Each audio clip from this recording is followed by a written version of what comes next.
রক্তাক্ত অবস্থায় বিছানার উপর পড়ে সাব্বির। শরীরে থাকা টি শার্ট রক্তে ভিজে একাকার। বাবার প্রচণ্ড মার খেয়ে অনেকটাই অবচেতন, উঠে বসার শক্তি নেই। পুরো শরীর অসহ্য যন্ত্রণা নিয়ে সাব্বির উঠতে চেষ্টা করে। চটচট শব্দ হয়, রক্ত জমাট বেঁধে লেগে গিয়েছে টি শার্টের সাথে। প্রচণ্ড যন্ত্রণায় গুঙ্গিয়ে উঠতে গিয়েও থেমে যায়। কোনো মতে দুহাতে ভর দিয়ে উঠতে গিয়ে বসে পড়ে চেয়ারে। কাঁপা কাঁপা হাতে কলম নিয়ে খাতায় লিখতে বসে। প্রিয় বাবা, আমি জানি আমি তোমার স্বপ্ন পূরণ করতে ব্যর্থ হয়েছি। এইচএসসিতে 3 বিষয়ে ফেল করে তোমার মান শেষ করে দিয়েছি এলাকায়। পড়ায় আমার মন ছিল না বাবা। এক ছলনাময়ীর ভালোবাসায় আমি শেষ হয়ে গিয়েছি। সে আমাকে ছেড়ে গিয়েছে বাবা। আমি পড়তে পারিনি, দোষটা আমারই। একবারও তোমার সম্মানের কথা ভাবিনি। তুমি আমায় মেরেছ, আমার একটু অভিমান নেই। তবে মনে রেখো বাবা, আমি ফিরব। যখন ফিরব তোমার মাথা উঁচু থাকবে গর্বে। চলে বাবা, আম্মু আর বোনটাকে দেখে রেখো। নোটটা টেবিলের উপর রেখে উঠে যায় সাব্বির। ওয়াশরুমে খুব কষ্টে টি শার্টটা খুলে ঝর্ণা চালিয়ে দেয়। ঝর্ণার পানি শরীরে পড়তেই কেঁপে ওঠে। দুহাত মুঠো করে যন্ত্রণা সহ্য করে নেয়। শরীর থেকে সমস্ত রক্ত পরিষ্কার করে লম্বা গোসল করে বের হয়। দ্রুত শরীর মুছে নিয়ে কোনো রকমে পিঠে কেটে যাওয়া জায়গাগুলোয় মলমার ব্যান্ডেজ লাগিয়ে ডাবল টি শার্ট পরে ব্যাগে নিজের গুরুত্বপূর্ণ ফাইল, কিছু জামা কাপড় নিয়ে বেলকনিতে এসে দাঁড়ায়। ভালো করে চারপাশ দেখে ঝাঁপ দেয়। ঝুপ করে শব্দ হয়। সামান্য ব্যথা পায় সাব্বির, তবুও নিজেকে মানিয়ে নিয়ে দ্রুত হাঁটতে থাকে নতুন গন্তব্যের পথে। রাত 1টা, চারিদিকে শুনশান নীরবতা ভেদ করে তীর বেগে ছুটে চলেছে 3টা জিপ। প্রতিটাতেই 10 জন করে সেনা সদস্য। সবার সামনের গাড়িতে তীক্ষ্ণ দৃষ্টিতে সামনে তাকিয়ে ড্রাইভ করতে থাকা ক্যাপ্টেন সাব্বির ওয়াকি টকি হাতে নিয়ে শরীর হিম করা কণ্ঠে বলে ওঠে, হেডকোয়ার্টার্স শ্যাডো 007 বলছি। বলো শ্যাডো 007। আমাদের মিশনের জায়গায় চলে এসেছি। নিজেদের বেস্ট দিয়ে ঝাঁপিয়ে পড়ো শত্রুদের উপর, কাউকে বাঁচিয়ে রাখতে হবে না। ওকে। ওয়াকি টকি বন্ধ করে দ্রুত সাব্বির গাড়ি থামায়। কোমর থেকে ওর পছন্দের M10 রিভলভার বের করে ওর টিমের লেফটেন্যান্ট এর দিকে তাকায়। লেফটেন্যান্ট আবির আর আশিক তীক্ষ্ণ দৃষ্টিতে তার হুকুমের অপেক্ষায় চেয়ে আছে। সাব্বির মৃদু কণ্ঠে বলে, আবির আর আসিক পুরো গোডাউন তোমরা ঘিরে ফেলো, বাকিটা আমি সামলে নিচ্ছি। দুজনেই একসাথে ওকে স্যার বলে দুদলে ভাগ হয়ে যায়। সাব্বির হামাগুড়ি দিয়ে গোডাউনের দরজার সামনে যেতেই এক ঝাঁক গুলি ওর মাথার উপর দিয়ে শোষ শব্দে উঠে যায়। মনে মনে হাসে সাব্বির। পরক্ষণেই ক্ষিপ্ত গতিতে পকেট থেকে টাইম বোম বের করে গোডাউনের দরজায় লাগিয়ে আবারও হামাগুড়ি দিয়ে নিরাপদ দূরত্বে সরে যায়। 10 সেকেন্ডের মধ্যে বিকট শব্দে গোডাউনের দরজা উঠে যায়। সাব্বির আবারও পকেট থেকে স্মোক বোম বের করে ছুঁড়ে মারে সেদিকে। মুহূর্তে চারিদিকে ধোঁয়ায় ভরে যায়। সম্পূর্ণ ধোঁয়া কেটে যেতে 5 মিনিট লাগবে। সাব্বির দেরি করে না, দ্রুত উঠে চোখে নাইট ভিশন গগলস পরে হামাগুড়ি দিয়ে গোডাউনের ভিতরে ঢুকতে চারিদিক থেকে ঝাঁকে ঝাঁকে গুলি মাথার উপর দিয়ে যেতে থাকে। সাব্বির নিজেকে ড্রামের আড়াল করে দ্রুত পজিশন নিয়ে চারিদিকে নজর বুলিয়ে নেয়। 24 জনের মতো লোক হাতে ভারী সব মেশিন গান নিয়ে ব্রাশ ফায়ার করছে। সাব্বির রিভলভার চালাতে গিয়েও থেমে যায়। দ্রুত পায়ের মোজার মাঝ থেকে লেজার বিম বের করে সুইচ অন করে মুচকি হাসতে হাসতে বলে, হ্যাপি জার্নি। বলার সাথে সাথে লেজার বিম অন করে চারিদিকে একবার ঘুরিয়ে নেয়। লেজার বিমের ভয়ানক রোশনি দুভাগ করে ফেলে মানুষগুলোকে। মুহূর্তের মাঝে লাশে পোড়া গন্ধে পুরো গোডাউন মম করতে থাকে। সাব্বির নাকে গ্যাস মাস্ক পরে নিয়ে ড্রামের পেছন থেকে বের হতে বিকট শব্দে একটা গুলি এসে ডান পিঠে। মুহূর্তে সাব্বির নিজেকে মেঝেতে ফেলে দেয়। ব্যথায় চিৎকার করতে গিয়েও দাঁত চেপে সহ্য করে নিয়ে ঘুরে তাকে পেছনের দরজার সামনে দাঁড়িয়ে আছে 2টো ছায়া। তাদের মধ্য থেকে একজনের সামনের দিকে এগিয়ে আসতে আসতে ভয়ঙ্কর কণ্ঠে বলে ওঠে, হা হা হা হা, এক গুলিতেই খতম। এই ডন এগিয়ে গিয়ে দেখতো শালা এখনো বেঁচে আসে কিনা। বস, আপনার যে নিশানা হেডশট করে দিয়েছেন মনে হচ্ছে। তাই হবে হয়তো, কিন্তু শালা আর্মি আমাদের ডেরায় এলো কি করে? লোকজন ট্যাগ বস, কেউ হয়তো আমাদের মধ্যেই বেইমানি করেছে। কালা রশিদ হুঙ্কার ছেড়ে বলে। কাউকে ছাড়বো না, দ্রুত গিয়ে দেখ শালা এখনো জীবিত আছে কিনা। জীবিত থাকলে ওকে আটকে সব জেনে ফেলবো। ডন বেখেয়ালিভাবে সাব্বিরের দিকে এগিয়ে যেতে থাকে, হাতে সাবমেশিন গান। সাব্বিরের ঠোঁটের কোণে ততক্ষণে হাসি ফুটে উঠেছে। লেজার বিম পায়ের মোজায় রেখে কোমর থেকে পিস্তল বের করে সাব্বির। লোড করাই ছিল। ডন নামে লোকটা যে সাব্বিরের দিকে ঝুঁকে দেখতে যাবে, অমনি চোখের পলকে সাব্বির পরপর 2টা গুলি করে। নিখুঁত নিশানা। ডনের মাথা ফুটো হয়ে ঢলে পড়ে সাব্বির উপর। পরক্ষণে কালা রশিদের হুঙ্কার শোনা যায়। এই ডন, এটা কি করলি? তোকে বারণ করি নাই গুলি না করতে? ওরে দিয়ে তথ্য পাইতাম। কালা রশিদ কথা শেষ করে সাব্বিরের দিকে এগিয়ে আসতে থাকে। সাব্বিরের তীক্ষ্ণ দৃষ্টিতে সেদিকে নজর বুলিয়ে দেখে কালা রশিদের পিস্তলের নল নিচের দিকে। চাপা হেসে সাব্বির পিস্তলটা উঁচিয়ে ধরে। পরপর 2বার তার রিভলভার গর্জন করে। এবারও নিখুঁত নিশানা। কালা রশিদের 2টো হাত ভেদ করে গুলি চলে গিয়েছে।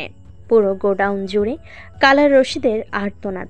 সাব্বির হো হো করে হাসতে হাসতে কালা রশিদের সামনে গিয়ে দাঁড়িয়ে ভয়ঙ্কর কণ্ঠে বলে, কালা রশিদ, দিস ইজ আর্মি এবং আমি ক্যাপ্টেন সাব্বির। তোর মতো লোকাল গুন্ডা আমাকে হেডশুট করবে? সাব্বির হাসতে হাসতে ওয়াকি টকিতে বলে। আবির আসিক, ভেতরে এসো, মিশন সাকসেসফুল। মুহূর্তের মধ্যে পুরো গোডাউন আলোকিত হয়ে যায়। ভেতরে প্রবেশ করে 40 জন সৈনিক। সাব্বির আবিরকে বলে, আবির, একে তুলে নিয়ে চলো। আর আসিক, আমাকে নিয়ে দ্রুত সিএমএইচে চলো, হাতে গুলি লেগেছে আমার। কথাটা বলে সাব্বির তাকায় কালা রশিদের দিকে। সে তখনও চোখ দুটো বন্ধ করে চিৎকার করে যাচ্ছে। সাব্বির মুচকি হেসে আবিরকে বলে, আবির, সালাকে হেডকোয়ার্টারে নিয়ে গিয়ে হাত দুটোকে ঝুলিয়ে রাখবে, আমি আসছি। Okay sir. আবিরা বেরিয়ে যায়। সাব্বিরও আশিকের কাঁধে ভর দিয়ে বেরিয়ে আসে গোডাউন থেকে। সিএমএইচ সম্মিলিত সামরিক হসপিটাল। বেডে উপর হয়ে শুয়ে আছে সাব্বির। পাশেই 2 জন নার্স আর ডাক্তার। আহমেদ সাব্বিরের পিঠ থেকে গুলি বের করতে খানিকটা বিস্ময় আর হতাশ কণ্ঠে বলে, এই নিয়ে পিঠে গুলি লাগলো 6টা। গুলি সব বরফে কিভাবে অল্পের উপর দিয়ে যায় বলতো? সাব্বির মুচকি হাসে আর বলে, সবটাই আল্লাহর ইচ্ছা ডক্টর। হ্যাঁ, কিন্তু এভাবে এমন এমন জায়গা গুলি লাগলে তবুও তুমি এত স্ট্রং কিভাবে থাকো? আমার শরীরে গুলি লাগার সঙ্গে সঙ্গে আমি নিজের দেহটাকে মাটিতে ছুঁড়ে ফেলি, এতে গুলি গভীরে যেতে পারে না। আর তুমি কি আমার অল্প ক্ষত দেখে আফসোস করো? বড় কোনো অপারেশন করতে না পারায়? ডাক্তার আহমেদ মধ্যবয়স্ক লোক, 50 পেরিয়ে গেছে অনেক আগেই। তিনি সাব্বিরের কথা শুনে বেশ কিছু ভাবনায় পড়ে গেল। মুখে মৃদু হাসি রেখা ফুটিয়ে বলল, না রে বাবা, আমি চাই তুই এভাবে আহত না হোস। নিজের সেফটির জন্য বুলেট প্রুফ জ্যাকেট পরিধান কর। আল্লাহ সহায় আছেন বলেই তুই বেঁচে ফিরেছিস। যে মিশন খুব সহজেই সমাপ্ত করা যাবে সেই মিশনে বাড়িতেই ঝুঁকির কোনো মানে আছে? ডক্টর সাব্বির আহমেদের কথা মন দিয়ে শুনে খানিকক্ষণ চুপ থেকে বলে, তুমি ঠিক বলছো আঙ্কেল, আমার আরো সাবধান হওয়া উচিত ছিল। এটাই তোর ক্যাপ্টেন হিসেবে ফার্স্ট মিশন। তুই এখনো তরুণ বয়স, আর কতই বা হয়েছে 25। এই বয়সে আমাদের রক্তও ছিল গরম, টকবক করে ফুটতো মিশনে গেলে। তবে এখন বয়স হয়েছে, এখন বুঝি সবকিছু শক্তি দিয়েই নয়, মেধা দিয়েও মিশন কমপ্লিট করা সম্ভব। সাব্বির শোয়া থেকে উঠে বসে। ডান পিঠে ব্যান্ডেজের কারণে খানিকটা আনেজি ফিল করলো। কিছুটা কাতর কণ্ঠে বলে, ঠিক আছে আঙ্কেল, আজ তবে আসি। তোর বাবাকে বলিস আমি আগামীকাল তোদের বাসায় যাব। ঠিক আছে। সাব্বির নীতি আসে সিএমএইচ থেকে। ভোরেতে শুরু করেছে। বাসায় আর যাওয়া হয় না ওর। দ্রুত ক্যান্টনমেন্ট ফেরে। পিঠে বেশ ব্যথা থাকার শর্ত দ্রুত নিজের বর্ধকৃত কক্ষে প্রবেশ করতে দেখতে পাই লেফটেন্যান্ট আবির আশিক দাঁড়িয়ে আছে। আবির ওদের বসতে বলে নিচেও বসে খানিকটা কাতর কণ্ঠে বলে, আবির, কালা রশিদকে কই রেখেছো? স্যার, আমাদের ইন্টেলিজেন্স সেলে রেখেছি ঝুলিয়ে। আমি একটু অসুস্থ। জিওসি স্যার আমাকে ডাকলে একটু বলে দিও, আমার শরীরটা চলছে না। জিওসি স্যারকে ইনফর্ম করা হয়েছে, তিনি আপনাকে সম্পূর্ণ বিশ্রামে থাকতে বলেছে। কালা রশিদের ব্যবস্থা একটু পর করব। আবির, তুমি গিয়ে সব ব্যবস্থা করো আর আসিক, তুমি আমার টিম মেম্বারদের ডাকো, এমার্জেন্সি মিটিং করব। Okay sir. আবির আশিক বেরিয়ে যেতে সাব্বির চেয়ারের সাথে শরীরটা ছেড়ে দেয়। একটু একটু ব্যথা করছে, তবে বেশি না, সামলে নিবে এমন ভাব করে চোখ দুটো বন্ধ করে নিবে। অমনিও ফোনটা কেঁপে ওঠে, আর চোখে ফোনটার দিকে তাকিয়ে দ্রুত রিসিভ করে ভেজা বিড়ালের মতো বলে, আসসালামু আলাইকুম বাবা। ওপাশ থেকে মুহূর্তে সাবেক মেজর জেনারেল সাইম চৌধুরীর রাগী কণ্ঠ ভেসে আসে। গত রাতে বাসায় আসুনি কেন সাব্বির?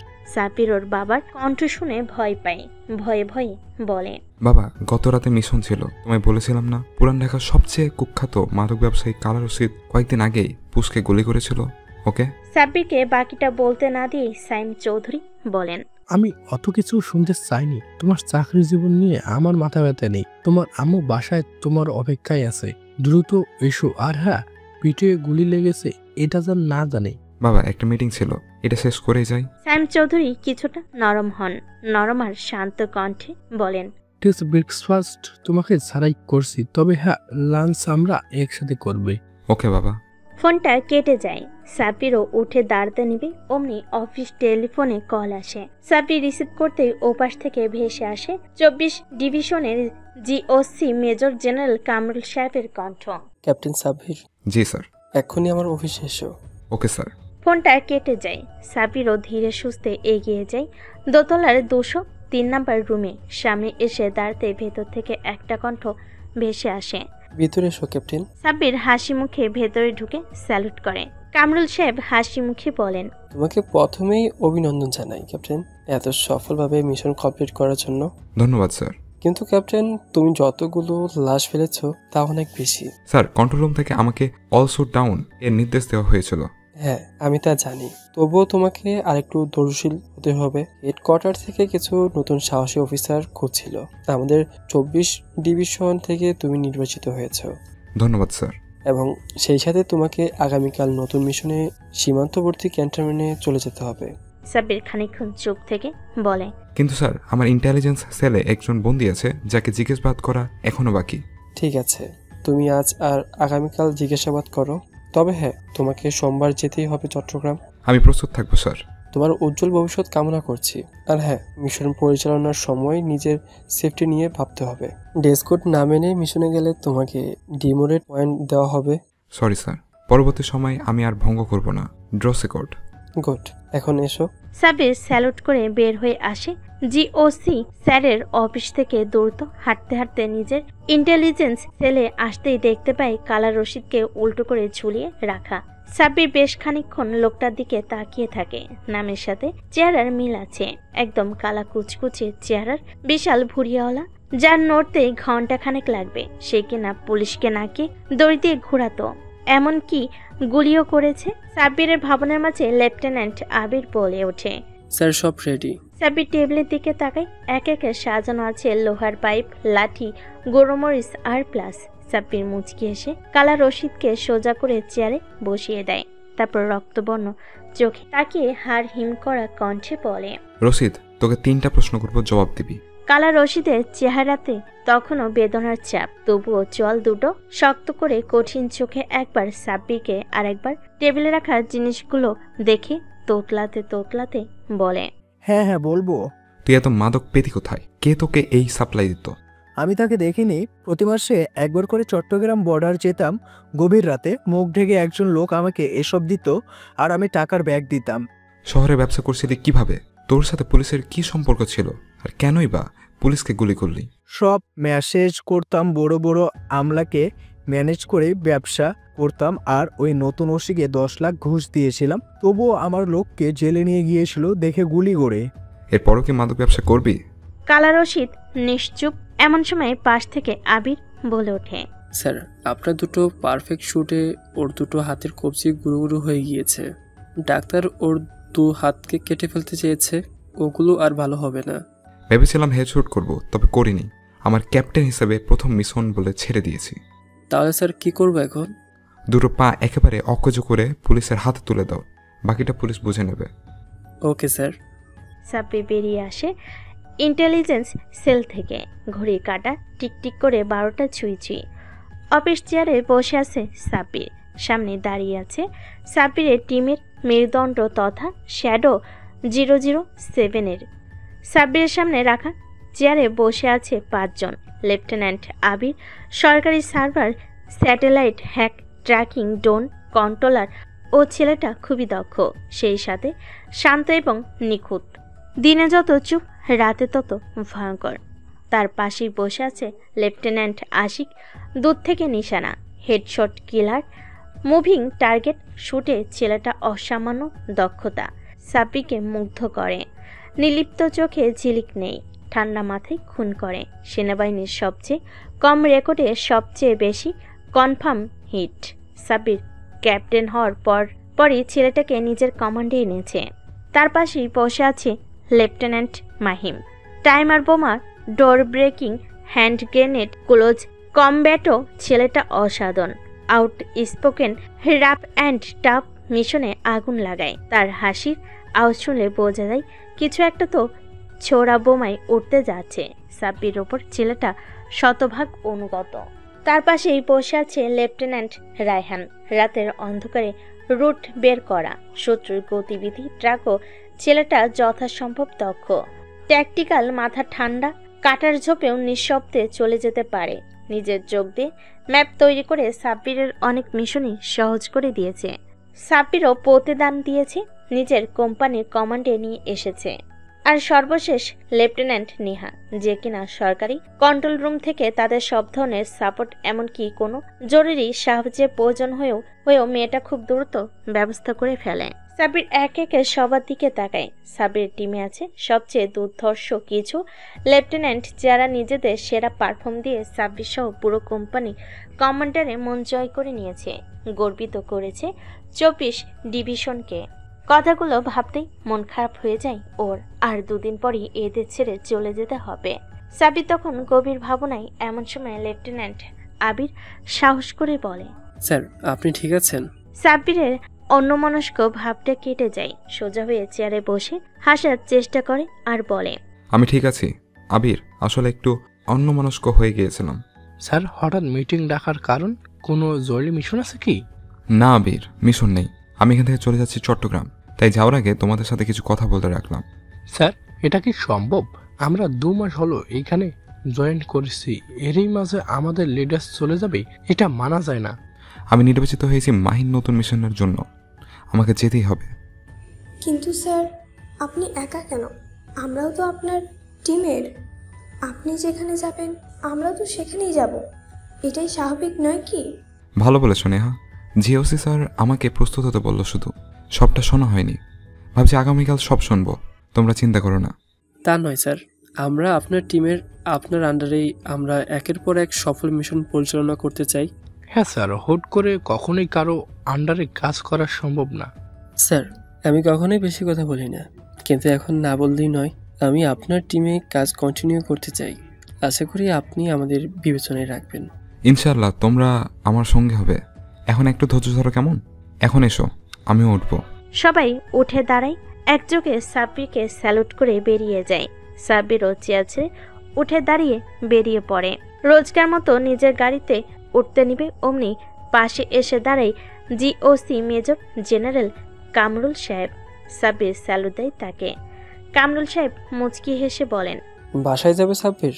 জি স্যার। আমাকে ড্রপ করে দিয়ে যাও। আপনার গাড়ি? আছে হেডকোয়ার্টারে, তবে তোমার সাথে আমার জরুরি কথা আছে, তাই তোমার সাথে যাব। উঠে বসুন স্যার, আমারও কিছু কথা ছিল।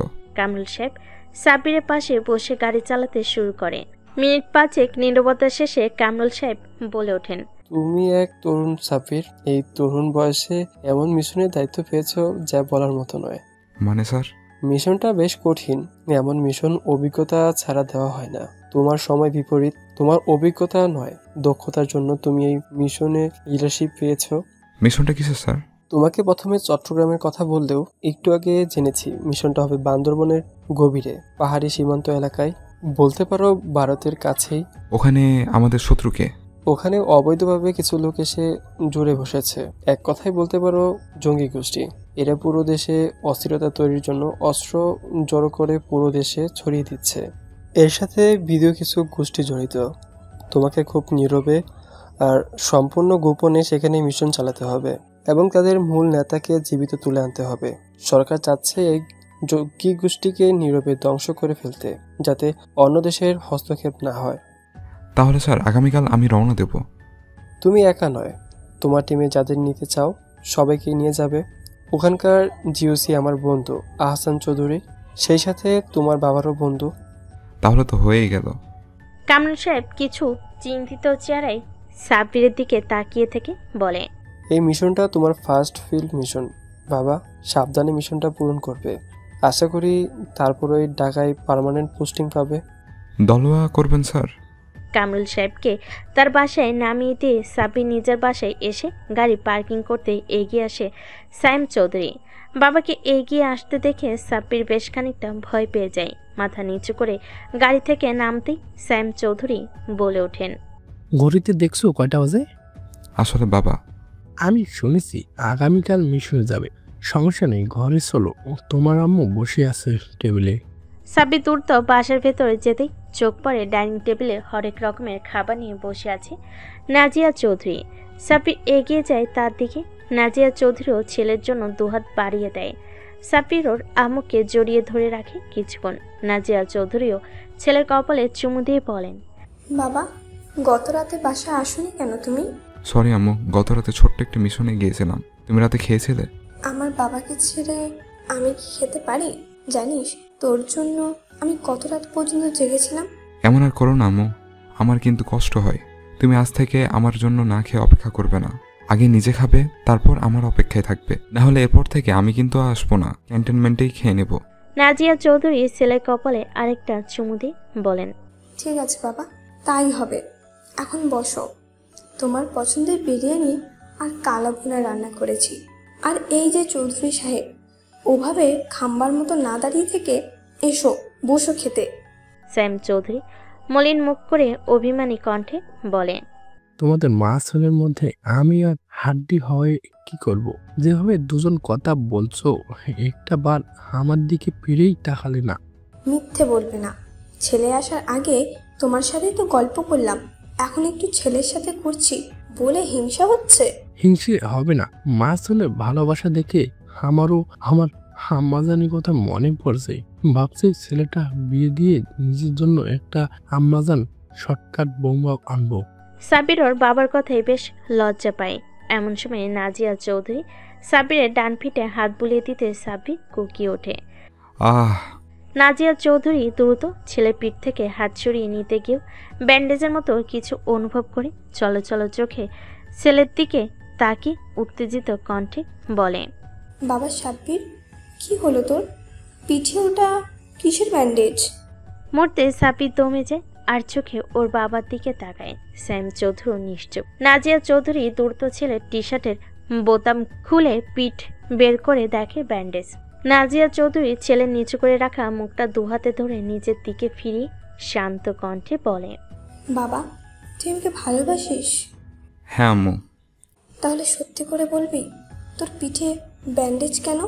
গুলি লেগেছিল আম্মু, তেমন ক্ষতি হয়নি।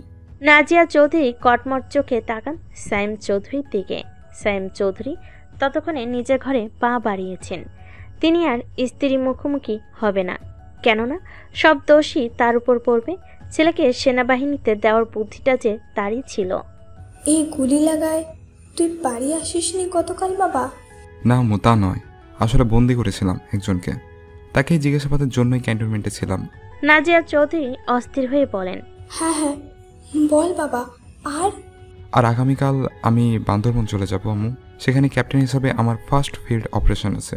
নাজিয়া চৌধুরী শান্ত হন, ধীর কণ্ঠে বলেন, এখনো সব রাখ বাবা, খেতে শুরু কর, খাবার ঠান্ডা হয়ে যাচ্ছে। সাব্বির বুঝতে পারে ওর আম্মুর মন খারাপ করেছে, তাই ওর আম্মুর গলা জড়িয়ে ধরে বলে, আম্মু এভাবে মন খারাপ করে থেকো না। আমি তবে বান্দরবন গিয়ে ভালো মতো মিশন কমপ্লিট করতে পারবো না। জিসু স্যার বলেছে মিশনটা কমপ্লিট হলে আমি ঢাকায় পোস্টিং পাবো। সত্যি তো? হ্যাঁ আম্মু, 3 সত্যি। নাজিয়া চৌধুরী হাসেন, সাব্বিরও হাসে। মা ছেলের হাসি মুখ দেখে দরজার আড়াল থেকে সাইম চৌধুরীও হাসেন। ক্যান্টনমেন্টের হ্যালিপোর্টে দাঁড়িয়ে আছে সাব্বির ও পাশেই দাঁড়িয়ে আছে আব্বির, আশিক, রায়হান, মাহিন ও নেহা। সবার চোখে মুখে চাপা উত্তেজনা। এমন সময় সাব্বিরের সামনে এসে দাঁড়ান জিওসি মেজর জেনারেল কামরুল সাহেব।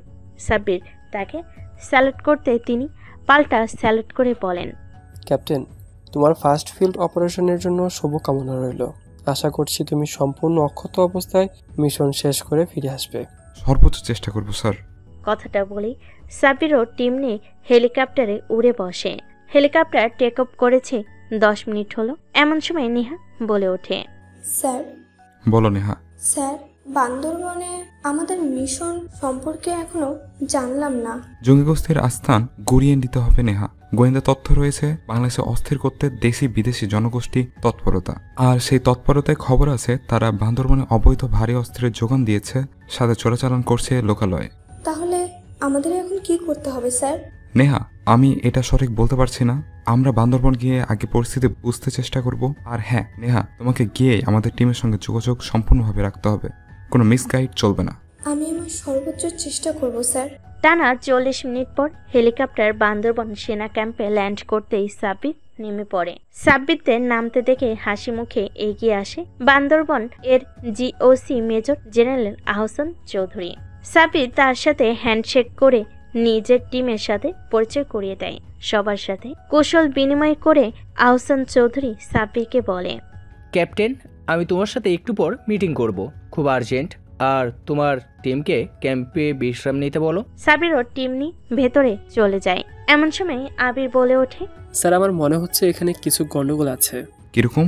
মনে হচ্ছে বড় কোনো অপারেশন হবে। আশেপাশে সেনা সদস্যগুলো খুব ভয় পেয়ে আছে বলেই মনে হলো। তারা সবাই জুনিয়র আবির, ভয় পাওয়াটা স্বাভাবিক। নেহা, তুমি তোমার কাজে লেগে পড়ো, চারিদিকে আমাদের নেটওয়ার্ক বিছিয়ে দাও। আর হ্যাঁ, তুমি এখান থেকে কন্ট্রোল করবে, বাহিরে বের হওয়ার প্রয়োজন নেই। ঠিক আছে স্যার। নেহা ওর সাথে করে আনা ল্যাপটপ নিয়ে টেবিলের উপর বসে পড়ে। টেবিলে আগে থেকে থাকা কম্পিউটারে নিজের ল্যাপটপ কানেক্ট করে কাজ শুরু করে দেয়। সাব্বির তাকায় আবির দিকে। আবির ততক্ষণে ব্যাগ থেকে ড্রোন বের করে সেটিং শুরু করে দিয়েছে। আর আশিক নিজের ব্যাগ থেকে দুটো স্নেপার রিভলভার বের করে জোড়া লাগাতে ব্যস্ত। পাশাপাশি মাহিন নিজের ব্যাগ থেকে গ্রেনেড বের করে শুয়ে শুয়ে সাজিয়ে নিচ্ছে। আর রাহান সে ঘরে প্রবেশ করার পরপরই ঘুমিয়ে গিয়েছে, কেননা তার কাজটাই হলো রাতে। ছেলেটা দিনে ঘুমায় আর রাতে শত্রু ধ্বংসের নকশা তৈরি করে। সাব্বির নিজের চোখে মুখে পানি দিয়ে ঘর থেকে বের হতে দেখতে পায় কিছু নবীন সেনা দাঁড়িয়ে আছে। সাব্বির এগিয়ে যায় তাদের দিকে। মিনিটখানেক কথা বলে সরাসরি চলে যায় জিওসি আহসান চৌধুরীর অফিসের দিকে। আহসান চৌধুরী সাব্বিরের অপেক্ষাতেই ছিল। তিনি সাব্বিরকে আসতে দেখে চেয়ারে বসতে বলেন। দুজনে নীরব। এমন সময় সাব্বির চাপা স্বরে বলে, স্যার, ক্যান্টনমেন্টের অবস্থা তো ভালো না, এত কিছু হয়ে গিয়েছে।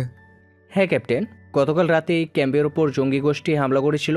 কোনো হাতাহাত না হলেও 10টা রিভলভার তারা ছিনিয়ে নিয়ে গিয়েছে। আর বর্তমান পরিস্থিতি তো জানোই। এ সময় জঙ্গি গোষ্ঠীর খবর দেশবাসী জানলে আতঙ্ক ছড়িয়ে পড়বে, তাই তোমাকে এখানে আনা। আমাদের তো আরও সেনা প্রয়োজন। এখানে মাত্র 30 জন সৈন্য, সবাই নতুন। আরে সেনা আসে যারা বান্দরবানের আরও ক্যাম্পে দাঁড়িয়ে, ওগুলো আরও রিস্ক পয়েন্ট হওয়ার এখান থেকে সেনা পাঠিয়েছে, কারণ ফলস্বরূপ ওখানে ওরা আক্রমণ করে। বুঝতে পেরেছি স্যার, আপনি একটা কাজ করুন, ঢাকা থেকে সেনা নিয়ে আসার ব্যবস্থা করুন। আমি চাই সবচেয়ে বিধ্বংসী ভাবে মিশন চালাতে, শত্রু শিকড় উকড়ে ফেলবো। ঠিক আছে, আমি এক্ষুনি 100 সেনা আর অত্যাধুনিক রিভলভার নিয়ে আসার ব্যবস্থা করছি। তাহলে আমি উঠি। 1 ঘন্টার মধ্যে আশা করি সেনা আসা শুরু করবে। আমি ব্যবস্থা করেছি ক্যাপ্টেন, তুমি তোমার কাজ শুরু করো। সাব্বির আহসান চৌধুরীর সাথে কথা বলা শেষ করে এগিয়ে যায় নিজেদের ঘরের দিকে। ততক্ষণে আবির তার ড্রোন আকাশে উড়িয়ে দিয়েছে আর আশিক তার স্নাইপার নিয়ে উঠে গিয়েছে ক্যাম্পের টাওয়ারের উপর। রাহান তখন ঘুমে আর মাইন নতুন বোম আবিষ্কারে ব্যস্ত। সাব্বির গিয়ে বসে নেহার পাশে। নেহা বেশ উচ্ছ্বাসিতভাবে বলে, স্যার, আবিরের ড্রোন বেশ ভালো কাজ করছে। এই দেখুন, মনিটরে কি সুন্দর সব দেখা যাচ্ছে। সাব্বির মনিটরের দিকে তাকিয়ে দেখে একটা বিশাল বড় গোডাউন। মেন গেটের সামনে বড় বড় করে লেখা জুন ফ্যাক্টরি। সাব্বির মনে মনে হাসে আর বলে, জুন ফ্যাক্টরি ব্যানারে ভেতরে ভেতরে অস্ত্র চোরাচালান আর স্টক গোডাউন এটা। ততক্ষণে মাহিন এসে দাঁড়িয়েছে সাব্বিরের পাশে। তীক্ষ্ণ চোখে গোডাউনের গেট দেখে বলে, স্যার, এই গেটটা লোহার, মনে হচ্ছে বেশ হার্ড। এটা উড়াতে হলে টাইম বোমই লাগবে। তাহলে তো রেডি করো। আর হ্যাঁ, স্মোক বোম রেডি রাখো। Okay sir. মাহিন ওর কাজে লেগে পড়ে। এমন সময় নেহা বলে ওঠে, গোডাউনের আশেপাশে কিছু লোক ঘুরঘুর করছে, আর তাদের মাঝে ছোট্ট একটা বাচ্চাও আছে দেখছি। ওটা ওদের গোলাম নেহা, পিচ্ছি গোলাম। ড্রোনে যা দেখছি স্যার, তাতে মনে হচ্ছে ক্যাম্প থেকে ওদের গোডাউন উঁচুতে, ওরা সহজেই উপর থেকে আক্রমণ করতে পারে। সেই হিসাবে আশিক যে টাওয়ারে উঠেছে তা ওদের লেভেলের, খুব ইজিলি আশিক টার্গেট হিট করতে পারবে। সাব্বির খুশি হয় শুনে। নিজের ব্লুটুথ ইয়ারফোনে বলে ওঠে, স্যারও শোনো 7। আবির শুনতে পাচ্ছ? জি স্যার, বলুন। ড্রোনটা আরও উঁচুতে উঠিয়ে পর্যবেক্ষণ করতে থাকো, এখনও খুব সাবধানে। Okay sir. আশিক শুনতে পাচ্ছ? জি স্যার। টাওয়ার থেকে সত্যি দেখতে পাচ্ছ? আশিক মিটিমিটি হেসে বলে, স্যার সবগুলো আমার স্নাইপারের নলের ডগায়, বলবেন আর হেড শুরু করে দেব। হ্যাঁ, না এখন। আশিক ওয়েট, রাতের অপেক্ষা করো। Okay sir. সাব্বির নেহার দিকে তাকিয়ে বলে, নেহা আমাদের তাহলে সব ঠিকঠাক। তুমি কন্ট্রোল রুমে থাকবে, সম্পূর্ণভাবে পর্যবেক্ষণ করবে। আশপাশ দরজা বন্ধ থাকবে, আমরা ব্যতীত দরজা খুলবে না। Okay sir. সাব্বির আবারও বের হয়। উদ্দেশ্য আহসান চৌধুরীর সাথে কথা বলা। সে শুনেছে পাশেই বিডিআর চেকপোস্ট রয়েছে। আহসান চৌধুরী নিজের অফিসে বসে কাজ করছিলেন। এমন সময় সাব্বিরকে দেখে তিনি হাসি মুখে বলেন, এসো সাব্বির, তোমার কথাই ভাবছিলাম। আর কিছুক্ষণ পর সেনারা হেলিকপ্টারে চলে আসবে। ভালো খবর। আর একটা কথা, আমি খোঁজ নিয়েছি, পাশেই বিজিবির বান্দরবন রিজিয়ন এর 12 নং চেকপোস্ট আছে। হ্যাঁ, তারাও আমাদের সাহায্য করেছে, তবে ফলাফল শূন্য। আমি চেকপোস্টের সেক্টর প্রধান লেফটেন্যান্ট কর্নেল ফারুক হোসেন স্যারের সাথে কথা বলতে চাই। ঠিক আছে, বলতে পারো। জিপ আসে ক্যাম্পে, কিছু সেনা নিয়ে সেখানে চলে যাও। ধন্যবাদ স্যার। বিজিবি চেকপোস্টের সেক্টর প্রধান লেফটেন্যান্ট কর্নেল ফারুক হোসেনের সামনে বসে আছে সাব্বির। ফারুক হোসেন চায়ের কাপে ছোট ছোট চুমুক দিয়ে মুখ খোলেন। ক্যাপ্টেন, আমি তোমার নামে শুনেছি সব। এখানেই তোমার ফার্স্ট ফিল্ড অপারেশন। সাব্বির তাকে বাকি কথা বলতে না দিয়েই বলে, স্যার ওসব আপাতত থাক। আমি বলতে চাচ্ছি, আপনার মতো একজন কমান্ডার থাকতেও কিভাবে এখানে চোরা কারবার হচ্ছে? আপনি কি পদক্ষেপ নিয়েছেন জঙ্গি গোষ্ঠীর বিরুদ্ধে? আমরা বারবার তাদের ডেরায় অপারেশন চালিয়েছি, কিন্তু সফল হয়নি। কোনো না কোনোভাবে তারা সব খবর জেনে পালিয়ে যেত, নয়তো আক্রমণ করত। হেডকোয়ার্টার থেকেও শক্ত কোনো অপারেশনের অনুমতি পাইনি। তাহলে অনুমতি না নিয়ে বিধ্বংসী অপারেশন চালাতেন? তোমার বাবাও করেছিল এটা, ফলস্বরূপ তাকে চাকরি থেকে বাধ্যতামূলক অসর নিতে হয়েছে। বাবা স্যার আমাকে সাহায্য করুন, আপনি যা জানেন সব বলুন আমাকে। ফারুক হোসেন আশপাশ ভালো করে দেখে ফিস ফিস করে বলে, ঘরের শত্রু চেনা মুশকিল ক্যাপ্টেন। বাহিনী থেকেই খবর লিক হতো, আর আজ রাতে বড় চালান আসবে। তাহলে তো এটাই সুযোগ। হ্যাঁ, আমি চেকপোস্ট চেকিং বসাবো, তুমি এর মাঝেই আক্রমণ করে ফেলো। যা সাহায্য লাগে আমি করব। হেডকোয়ার্টার জানবে না, গোপন থাকবে। ওকে স্যার, আসছি। সাব্বির বেরিয়ে ফিরে আসে সেনা ক্যাম্পে। খাওয়া দাওয়া শেষ করে সাব্বির চেয়ারে বসে। কিছুক্ষণ পরপরই হেলিকপ্টার ল্যান্ড করেছে, আবার চলে যাচ্ছে। সাব্বির উঠে বসে ব্লুটুথ ফোনে বলছে, আশিক। জি স্যার। অপারেশনের জন্য রেডি হও, সময় রাত 2টা। রাত 2:03। গাঢ় অন্ধকার। পাড়ের ঢালে সামনে দাঁড়িয়ে সিগারেটের লম্বা টান দিয়ে আকাশে ধোঁয়া ছাড়ছে ইকবাল। গোডাউন বেশ গরম। লম্বা চালান এসেছে 10টি। একে 5টা লাইট আরপিজি, কিছু C4 বিস্ফোরক। লোকজন মাল নামাচ্ছে, কেউ ঘুমাচ্ছে, কেউ পাহাড়ে। এমন সময় ইকবালের ডান হাত তুহিন এসে দাঁড়ায়। চারপাশে খানিকক্ষণ তাকিয়ে বলে, ভাই, সিগন্যাল একটু ঝামেলা করতেছে। ওদের লোকেরা বলতেছে বর্ডার গার্ডের কেউ নাকি নড়াচড়া করতেছে নিচে। পরিস্থিতি তেমন ভালো না। কমান্ডার ফারুককে তো চেনোই। তুহিনের কথা শুনে ইকবাল বেশ রাগী কণ্ঠে বলে, এই কমান্ডার ফারুকের বেশ তেল হয়েছে। গতকালকের মতো বিজিবি ক্যাম্পেও একটা হামলা চালাইতে হইব। বর্ডারে কিছু আসলেই সেনা পুলিশ ধরে। হুদাই ভয় পাস না, চিনিস নামা আগে। আর হেডকোয়ার্টারে বলে দিস লোক লাগবে, আক্রমণ করব। ভাই, মাল সব নামতেছে। ওই ট্র্যাকটা ছাড়লে আমরা চলে যাব। রাতে কিন্তু পেট ভুল করে খাওয়াইতে হবে লাল পানে। ইকবাল হো হো করে হাসতে হাসতে বলে, ওটার বলতে যা কাজ কর। 2:10।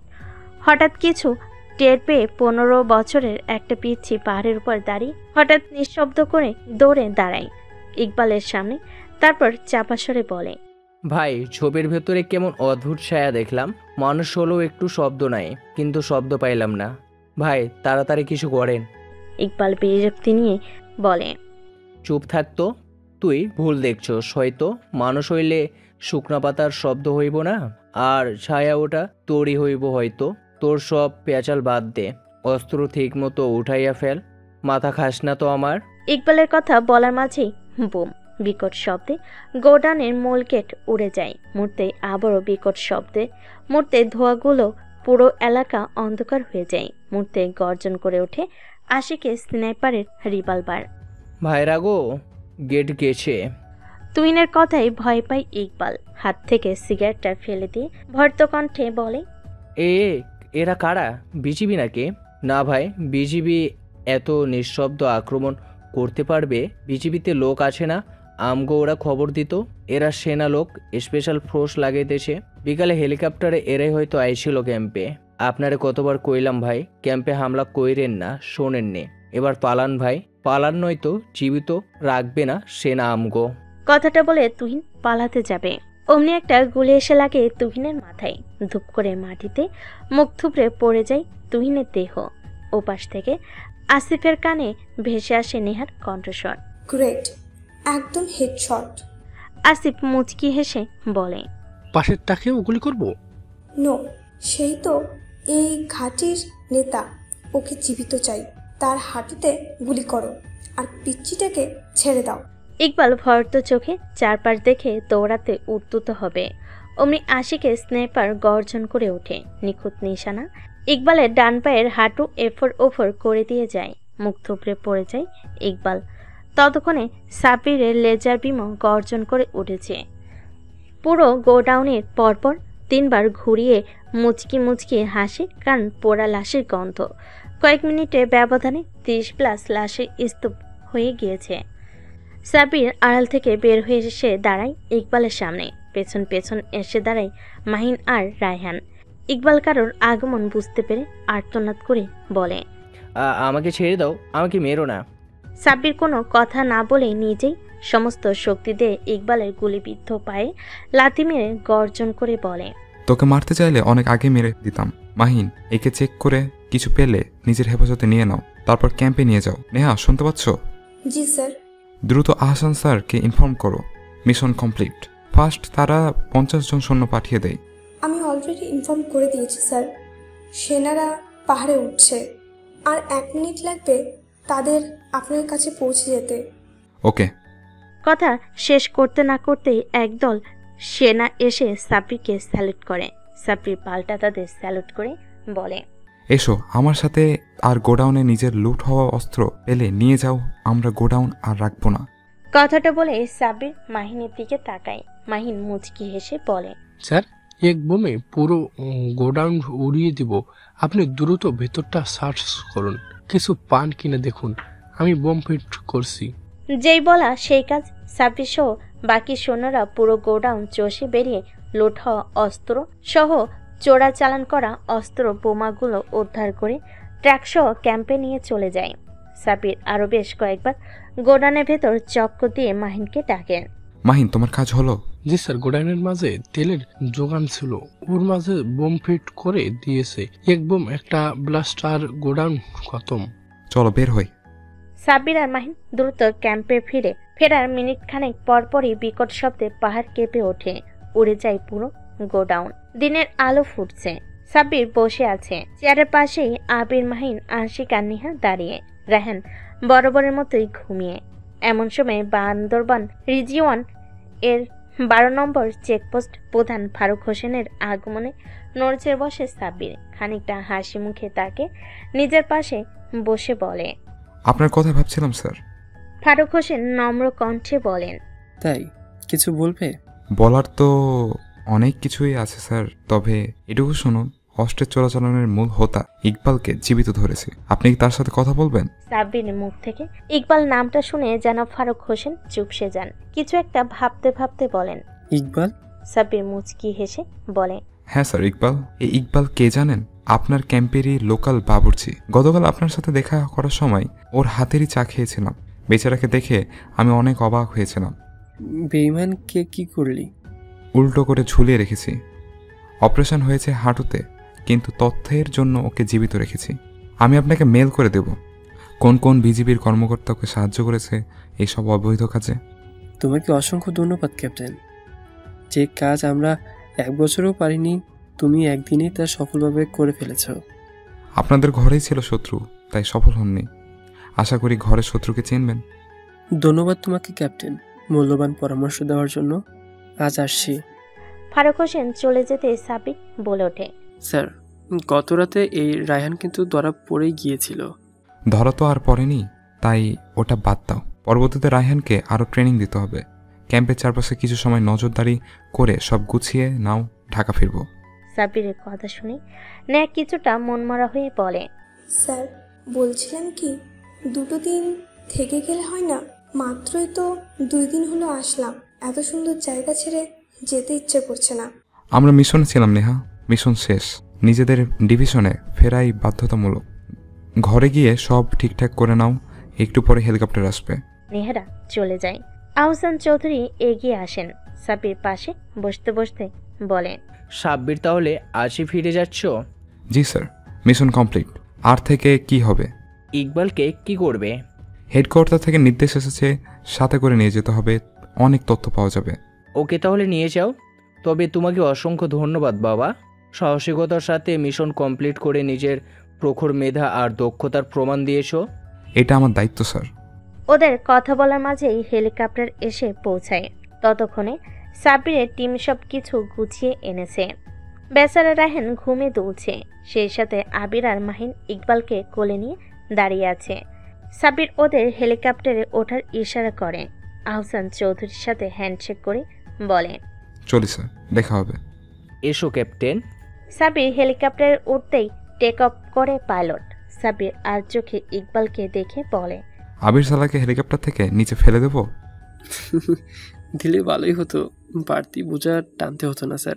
আশিক আবিরের কথা শুনে হাসতে হাসতে বলে, আর এটা করলে হেডকোয়ার্টার থেকে বহিষ্কারের নোটিশ হাতে অন্তল সময় লাগতো না। হেলিকপ্টার ঢাকা ক্যান্টনমেন্টে ল্যান্ড করতেই সাব্বির নেমে আসে। সাব্বিরকে নামতে দেখে এগিয়ে আসে জিওসি কামরুল সাহেব। সাব্বির তাকে দেখে স্যালুট করে। একটু পর একে একে সাব্বিরের টিম নেমে আসে। কিছু সৈন্য এসে নিয়ে যায় ইন্টেলিজেন্স সেলে। সাব্বির নেহাদের বিশ্রাম নিতে বলে কামরুল সাহেবের দিকে তাকায়। সাবাস ক্যাপ্টেন সাব্বির, তুমি তোমার ফার্স্ট ফিল্ড অপারেশন সফলভাবে কমপ্লিট করেছ। তোমার এই অসামান্য কৃতিত্বের জন্য সেনাপ্রধান দেখা করবেন। কখন স্যার? আজই এসো আমার সাথে। সাব্বির কামরুল সাহেবের সাথে প্রবেশ করে সেনার প্রধান ওয়াকার রুমে। সাব্বির দ্রুত স্যালুট করে।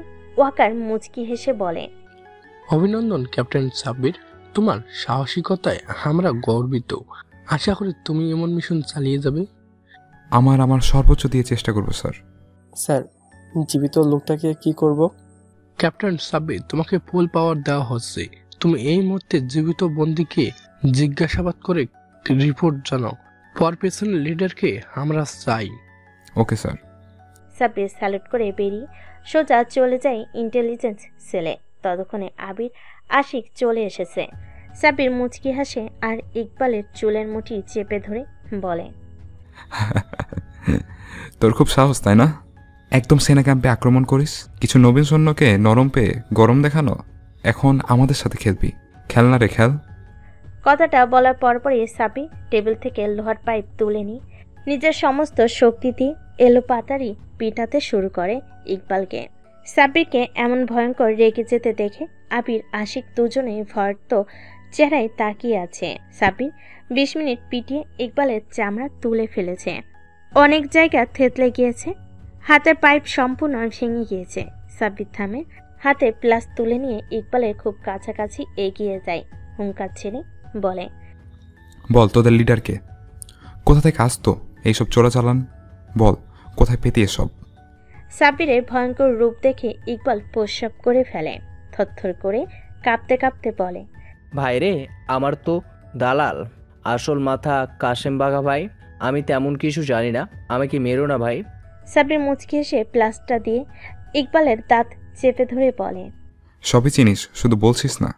দ্রুত বল, কোথা থেকে আসতো চালান? বান্দরবন চেকপোস্টে এসব চোরাচালান হতো না? বাহির থেকে আসতো। বল, কোথা থেকে আসতো? কথা বলার সাথে সাথে সাব্বির টেনে হিসে তুলে ফেলে ইকবালের দাঁত। ফিনকি দিয়ে রক্ত বের হতে থাকে। সাব্বির আরও ভয়াবহ হয়ে ওঠে। ইকবাল এবার আর চুপ করে থাকে না, আধো আধো কণ্ঠে বলে, এই অস্ত্র চালান কাশেম বাঘার মধ্য রুট দিয়ে আসে ভাই। কুমিল্লার খোসকা গোডাউন হয়ে বান্দরবান সীমান্তে পৌঁছায়। আমি তা রিসিভ করে জঙ্গলে লুকিয়ে রাখতাম, পরে সারা দেশে খুচরা বিক্রি করতাম। সাব্বির হাতে নতুন লোহার পাপ তুলে নিয়ে বলে, তুই কি জানিস সেই গোডাউনের প্রধান দায়িত্বে কে আছে? ওখানকার লিডারকে?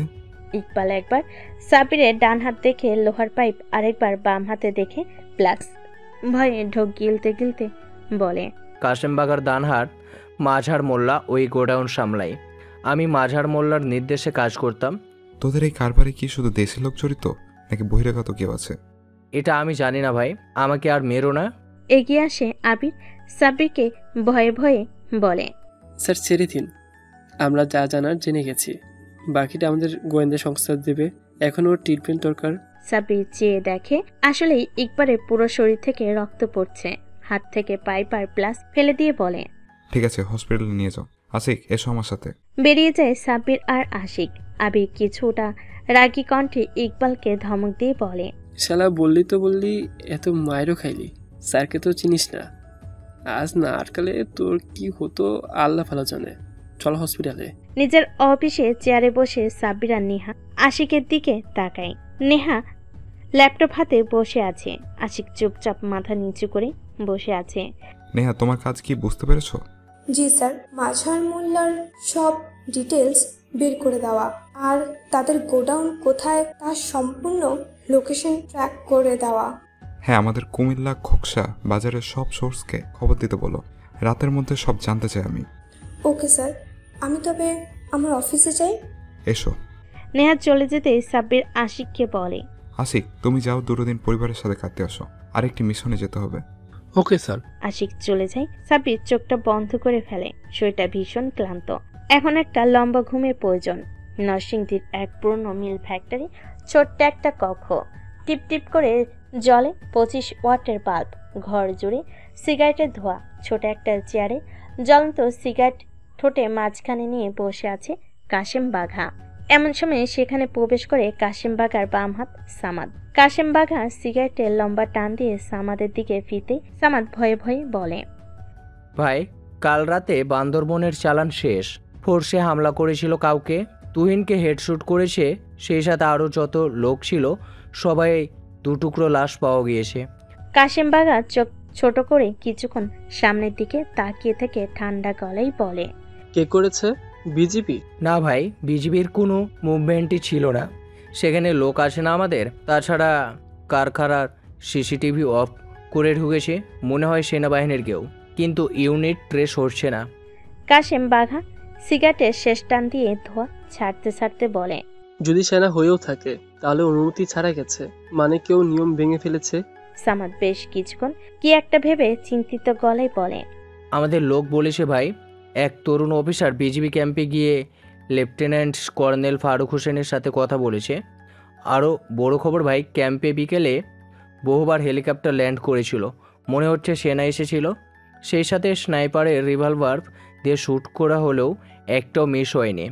এটা নিশ্চিত আর্মি কোনো ইন্টেলিজেন্ট টিমের কাজ। কাশেম বাঘা ঠোঁট বাঁকা করে হাসতে হাসতে বলে, মনে হচ্ছে কেউ নতুন এসেছে। আগুন আছে ওর শরীরে। ঠিক আছে, আগুন পুড়ে গেলে সে জানবে কে আসল রাজা। তা আমাদের অস্ত্র আর ইকবালের কি হলো? পিচ্ছি গেলাম পালিয়ে এসে জানিয়েছে ইকবালকে মারেনি, তুলে নিয়ে গিয়েছে। গোডাউন পুরো ধ্বংস করে ফেলে আর অস্ত্র সব ক্যাম্পে। আমার মনে হয় ভাই, ওই শালা ইকবাল ক্যাম্পে আক্রমণ না করলে এমন হতো না। কাশেম বাঘা ঠোঁট থেকে সিগারেট ফেলে দিয়ে নতুন করে সিগারেট জ্বালিয়ে ছোট্ট করে টানতে টানতে বলে, লোক পাঠাও সামাদ। সেই অফিসারটা কে? কি তার পরিচয়? নাম ঠিকানা বের করো। হেডকোয়ার্টারে আমাদের তথ্য ফাঁস হওয়ার আগেই আমি ওই শয়তানের ফ্যামিলির ঠিকানা চাই। ওকে বস, এখন আমাদের কুমিল্লা দিয়ে চালান না পাঠালেই ভালো। গর্জন করে ওঠে কাশেম বাঘা, হুঙ্কার দিয়ে বলে, সে যদি সাহস দেখায় আমি তাকে ছায়ায় শুয়ে রাখবো সামাদ। ওর কোচি অফিসারের ভয়ে আমি চালান বন্ধ করব না।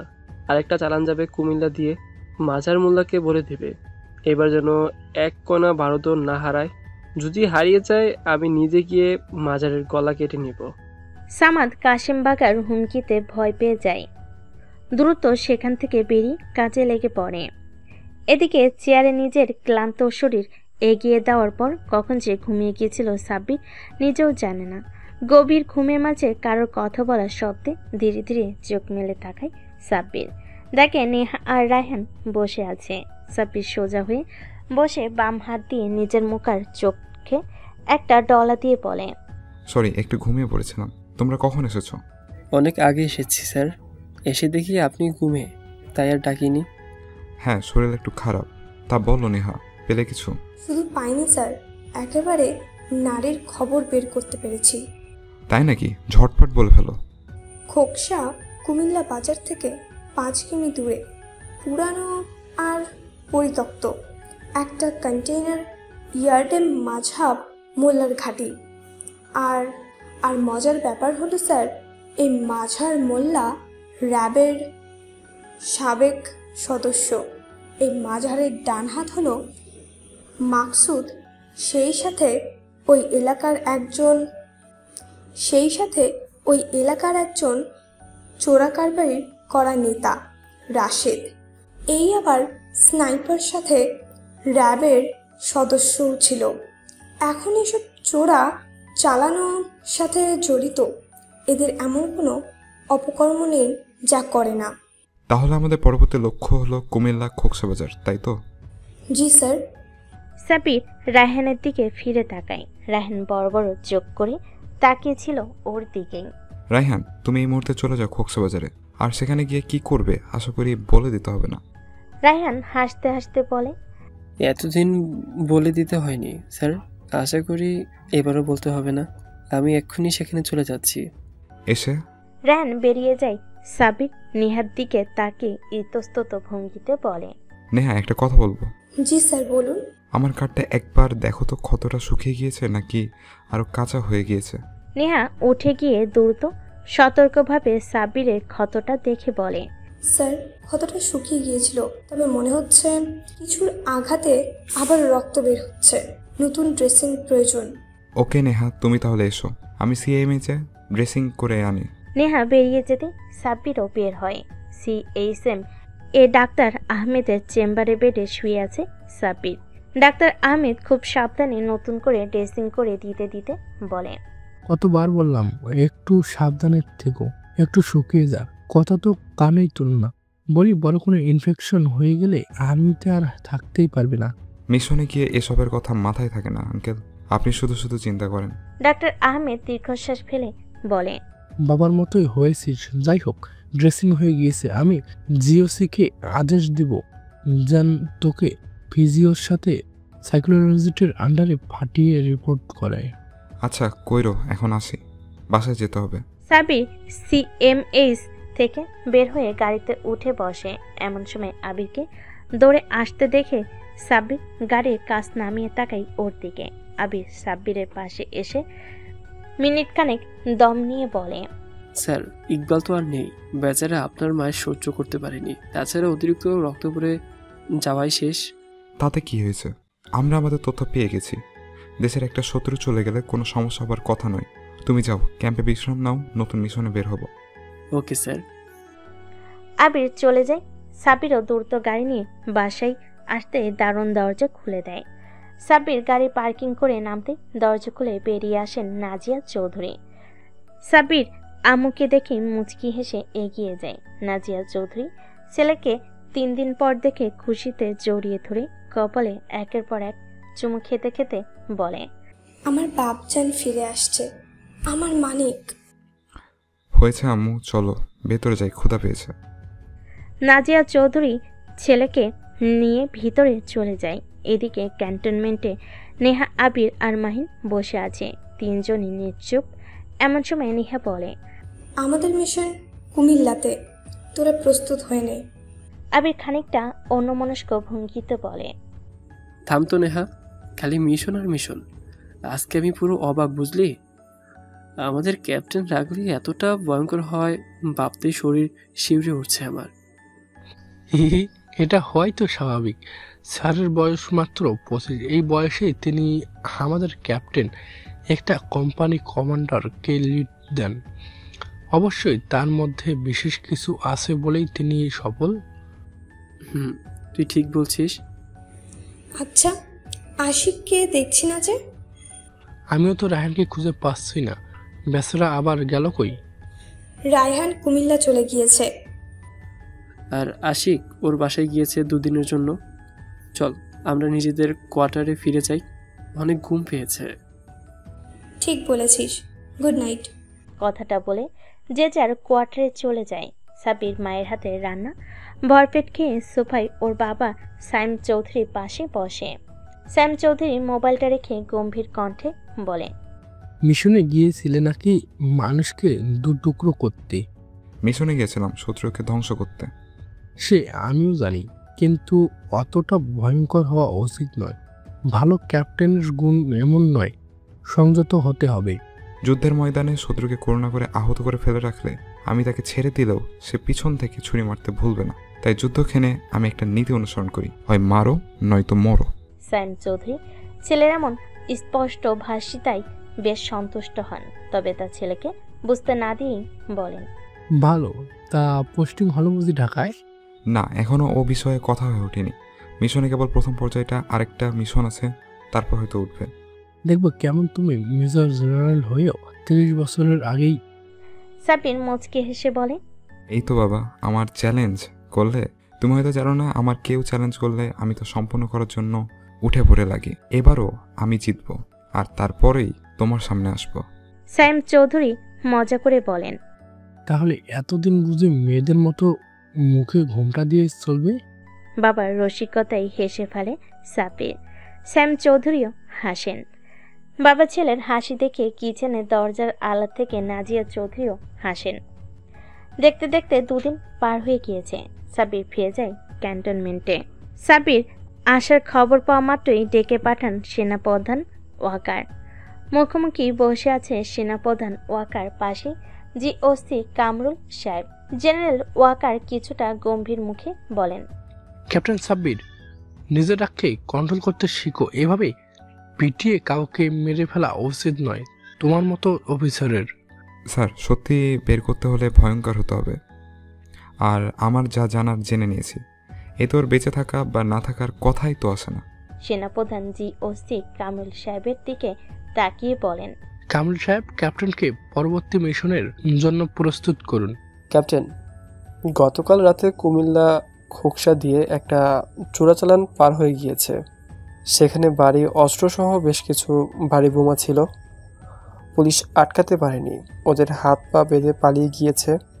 তাহলে স্যার কবে যেতে হবে? আগামীকালেই বেরিয়ে পড়ো। যত কিছু দরকার ক্যাপ্টেন দিবে, তুমি শুধু মিশন সম্পূর্ণ করে ফেলো। দোয়া করবেন স্যার, আসছি।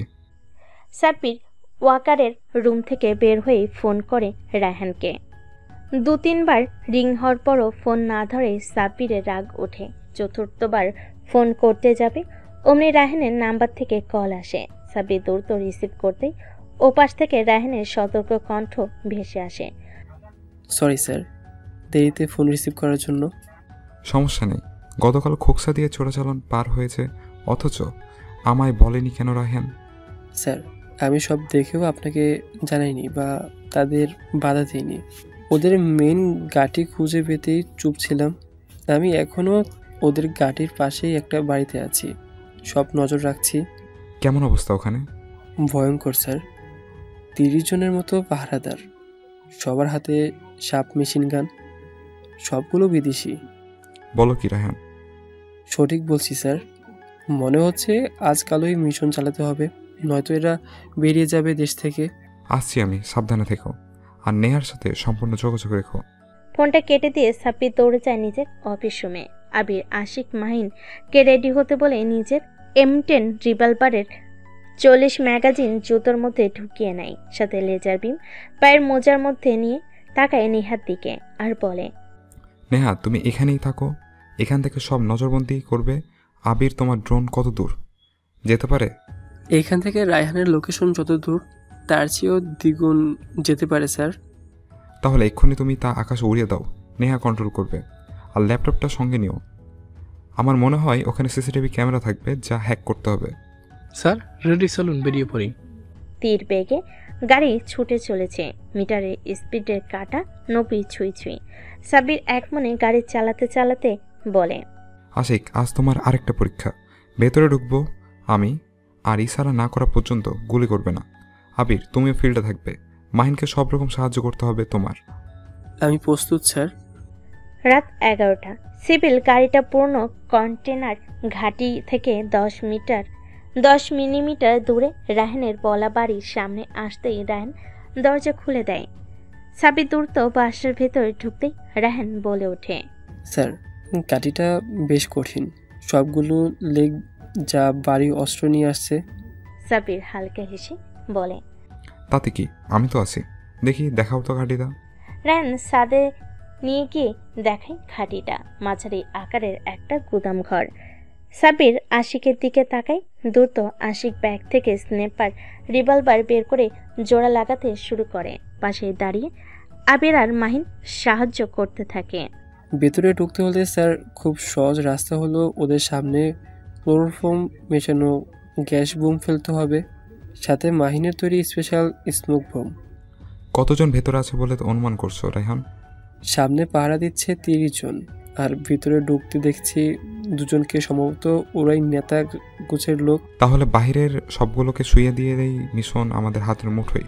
এমন সময় আবির চাপা উত্তেজিত কণ্ঠে বলে, স্যার, একটা ট্যাগ আসছে, জলদি আসুন। সাব্বির সাদের কিনারায় গিয়ে সামনে তাকায়। একটা কন্টেনারবাহী ট্রাক ভেতরে প্রবেশ করছে। সাব্বির মুচকি হাসে আর বলে, বাহ, নতুন চালান এসেছে। আর সেই দিনই আমরা আক্রমণ করব। আবির, ল্যাপটপ বের করে দ্রুত ক্যামেরাগুলো হ্যাক করে ফেলো। সাথে আশেপাশে নেটওয়ার্ক জ্যামিং করে দাও। বেশি গুলাগুলি করা যাবে না স্যার, আশেপাশে সিভিলিয়ানরা আছে। গুলাগুলি হলে ওরা আতঙ্কের মধ্যে পড়বে। ভয় নেই রায়ান, সাইলেন্সার লাগিয়ে গুলি করব। কোনো শব্দ হবে না, শুধু অ্যাকশন হবে। তাহলেই ভালো। স্যার, আমার কি কোনো কাজ আছে? স্নাইপার নিয়ে বসো গিয়ে আশিকের পাশে। সে একা একা কভার দিতে পারবে না। Okay sir. Sabbir Bluetooth phone চালু করে বলে ওঠে, নেহা, জি স্যার। ড্রোন কি এখনো আকাশে আছে? জি স্যার, একদম আপনাদের ছাদের 40 ফিট উপরে আছে। গুড, নজর রাখতে থাকো। সাব্বির কলটা কেটে দিয়ে এগিয়ে যায় আবিরের দিকে। মাথায় একটা গাঁটটা মেরে বলে, নেটওয়ার্ক জ্যামিং করে দিতে বললাম না? করে দিয়েছি স্যার, এখন স্যাটেলাইটে আমাদের যোগাযোগ চলছে। গুড, নজর রাখতে থাকো। রাত 12টা। মদের গ্লাসে বরফ দিতে দিতে মাকসুদ বলে ওঠেন, বস, ওপর থেকে তো করা হুকুম আছে, কোনো মতে একটা বারুদও হাতছাড়া করা যাবে না, না হলে বস এসে আপনার মাথা কেটে নেবে। চুপ থাক, ওসব কাশেম বাগাকে আমি মানি না। শালাকে একবার বাগে ফেলে একদম গুলি করে খুলি উড়িয়ে দেব। আমার ওপর ওর হুকুম জারি চলবে না। মাকসুদ মনে মনে বলতে থাকে, শালা বেশিই বলে ফেলেছে। বাস্তবে কাশেম বাগাকে সামনে থেকে দেখলে ভয়ে হিসু করে দেয়। এমন সময় মাঝার মোল্লা বলে ওঠে, এই শোন, মালগুলো আনলোড করেছে কতজন? 5 জন। আর বস খবর পেয়েছে ওই অফিসারের বাচ্চা আমাদের আশেপাশে আছে। মাকসুদের কথাটা শোনা মাত্রই মাঝার মোল্লা হাত থেকে মদের গ্লাস ছুঁড়ে মেরে বমি করতে শুরু করে। গলগল করে বমি করে দ্রুত 2 গ্লাস ঠান্ডা পানি খেয়ে চোখে মুখে পানি দিতে দিতে বলে, দ্রুত তুই অ্যাকশন নে, আর আমার নাইট ভিশন গুগল চশমা আর গ্লাস মাস্কটা নিয়ে আয়। মাকসুদ দ্রুত নিয়ে এসে দেয়। মাঝার মোল্লা দ্রুত তা চোখে দিয়ে মাকসুদকে নিয়ে আড়ালে চলে যায়। সিসিটিভি ক্যামেরার মনিটরে দিকে চোখ দিতেই দেখতে পাই অন্ধকারে কিছু দেখা যাচ্ছে। সাবেক র্যাব সদস্য হয়ে সহজে অনুমান করে নেয় ক্যামেরা হ্যাক হয়েছে। আরও ভালো করে বুঝতে ফোন বের করে নেটওয়ার্ক লাইনের দিকে তাকায়। নেই, কোনো নেটওয়ার্ক নেই। অদ্ভুতভাবে হাসতে হাসতে মাঝার মোল্লা তার ডান হাত মাকসুদকে বলে, মাকসুদ, রেডি হয়ে নে, আক্রমণ হতে চলেছে। বলতে দেরি আক্রমণ করতে দেরি করেনি সাব্বিরা। বুম বুম শব্দে কেঁপে ওঠে গোডাউন। মুহূর্তের মাঝে চারদিকে ছড়িয়ে পড়ে ক্লোরোফর্ম মিশ্রিত বোমার ধোঁয়া। সে সাথে মাহিনের তৈরি special 5 minute smoke bomb. Bomb মারার 1 মিনিটের মাঝেই ধূপ ধূপ করে কিছু পড়ে যাওয়ার শব্দে সাব্বির মুচকি হাসে আর মাহিনকে পিস্তল হাতে নিতে বলে পরপর কয়েকটা ডিগবাজি দিয়ে গোডাউনের ভিতরে ঢুকে নিজের শরীর দেওয়ালের আড়ালে নিতে যাবে। তার আগেই পরপর দুটো গুলি এসে লাগে সাব্বিরের পিঠে। তবে বুলেট প্রুফ জ্যাকেট থাকায় তা শুধু শক্ট ওয়েব দিয়েই ফিরে যায়। তবে তৃতীয় গুলিটা এসে সরাসরি লাগে সাব্বিরের পায়ে। একইভাবে মাহিনের শরীরও গুলি লাগাতে মাহিন মাটিতে পড়ে যায়। সাব্বির অবাক হয়ে ধোয়ার মাঝে টার্গেট দেখে দ্রুত গড়িয়ে মাহিনকে টেনে নিয়ে আসে দেওয়ালের আড়ালে। তারপর উকি মেরে সামনে তাকাতে দেখতে পাই দুজন দাঁড়িয়ে, তাদের হাতে রিভলভার। ওরাও সাব্বির মতো নাইট ভিশন গগলস গ্লাস পরে আছে, যা পড়লো রাতেও, এমনকি ধোয়ার মাঝেও সব স্পষ্ট দেখা যায়। সাব্বির দ্রুত মাহিনের দিকে তাকায়। তলপেটে গুলি লেগেছে বিধায় ব্যথায় মাহিন কাতর হয়ে গিয়েছে। সাব্বির দ্রুত ব্লুটুথ ইয়ারফোন কানেক্ট করে ফিস ফিস করে বলে, নেহা শুনতে পাচ্ছ? জি স্যার, বলুন। দ্রুত অ্যাম্বুলেন্স পাঠাও, মাহিনের পেটে গুলি লেগেছে। এক্ষুনি পাঠাচ্ছি স্যার। সেই সাথে সেনা পাঠিও। অনেকক্ষণ হয়ে গেল পাল্টা কোনো গুলি না ছড়ায় মাঝার মোল্লা বিকট শব্দে হাসতে হাসতে বলে, এ মাকসুদ, দেখ তো শালা দুটো গুলি খেয়ে মরল কিনা। এতে প্রাণ তো দেখি পুঁটি মাছের মতন রে। জিও বস, একদম নিখুঁত নিশানা। হয়তো গুঁড়ো গুঁড়ো হয়ে গিয়েছে ওদের মাথা। সাব্বির ওদের কথা শুনে মিটি হাসে আর দু হাতে দুটো রিভলভার রিলোড করে নিশানা করে মাঝার মোল্লার দু হাত। ধূপ ধূপ গর্জন করে ওঠে সাব্বিরের রিভলভার, মুহূর্তে চিৎকার করে ওঠে মাঝার মোল্লা। মাটিতে শুয়ে পড়ে ব্যথায়। পাশেই দাঁড়িয়ে থাকা মাকসুদ কিছু বুঝে ওঠার আগেই পরপর দুটো গুলি এসে লাগে ওর কপালে।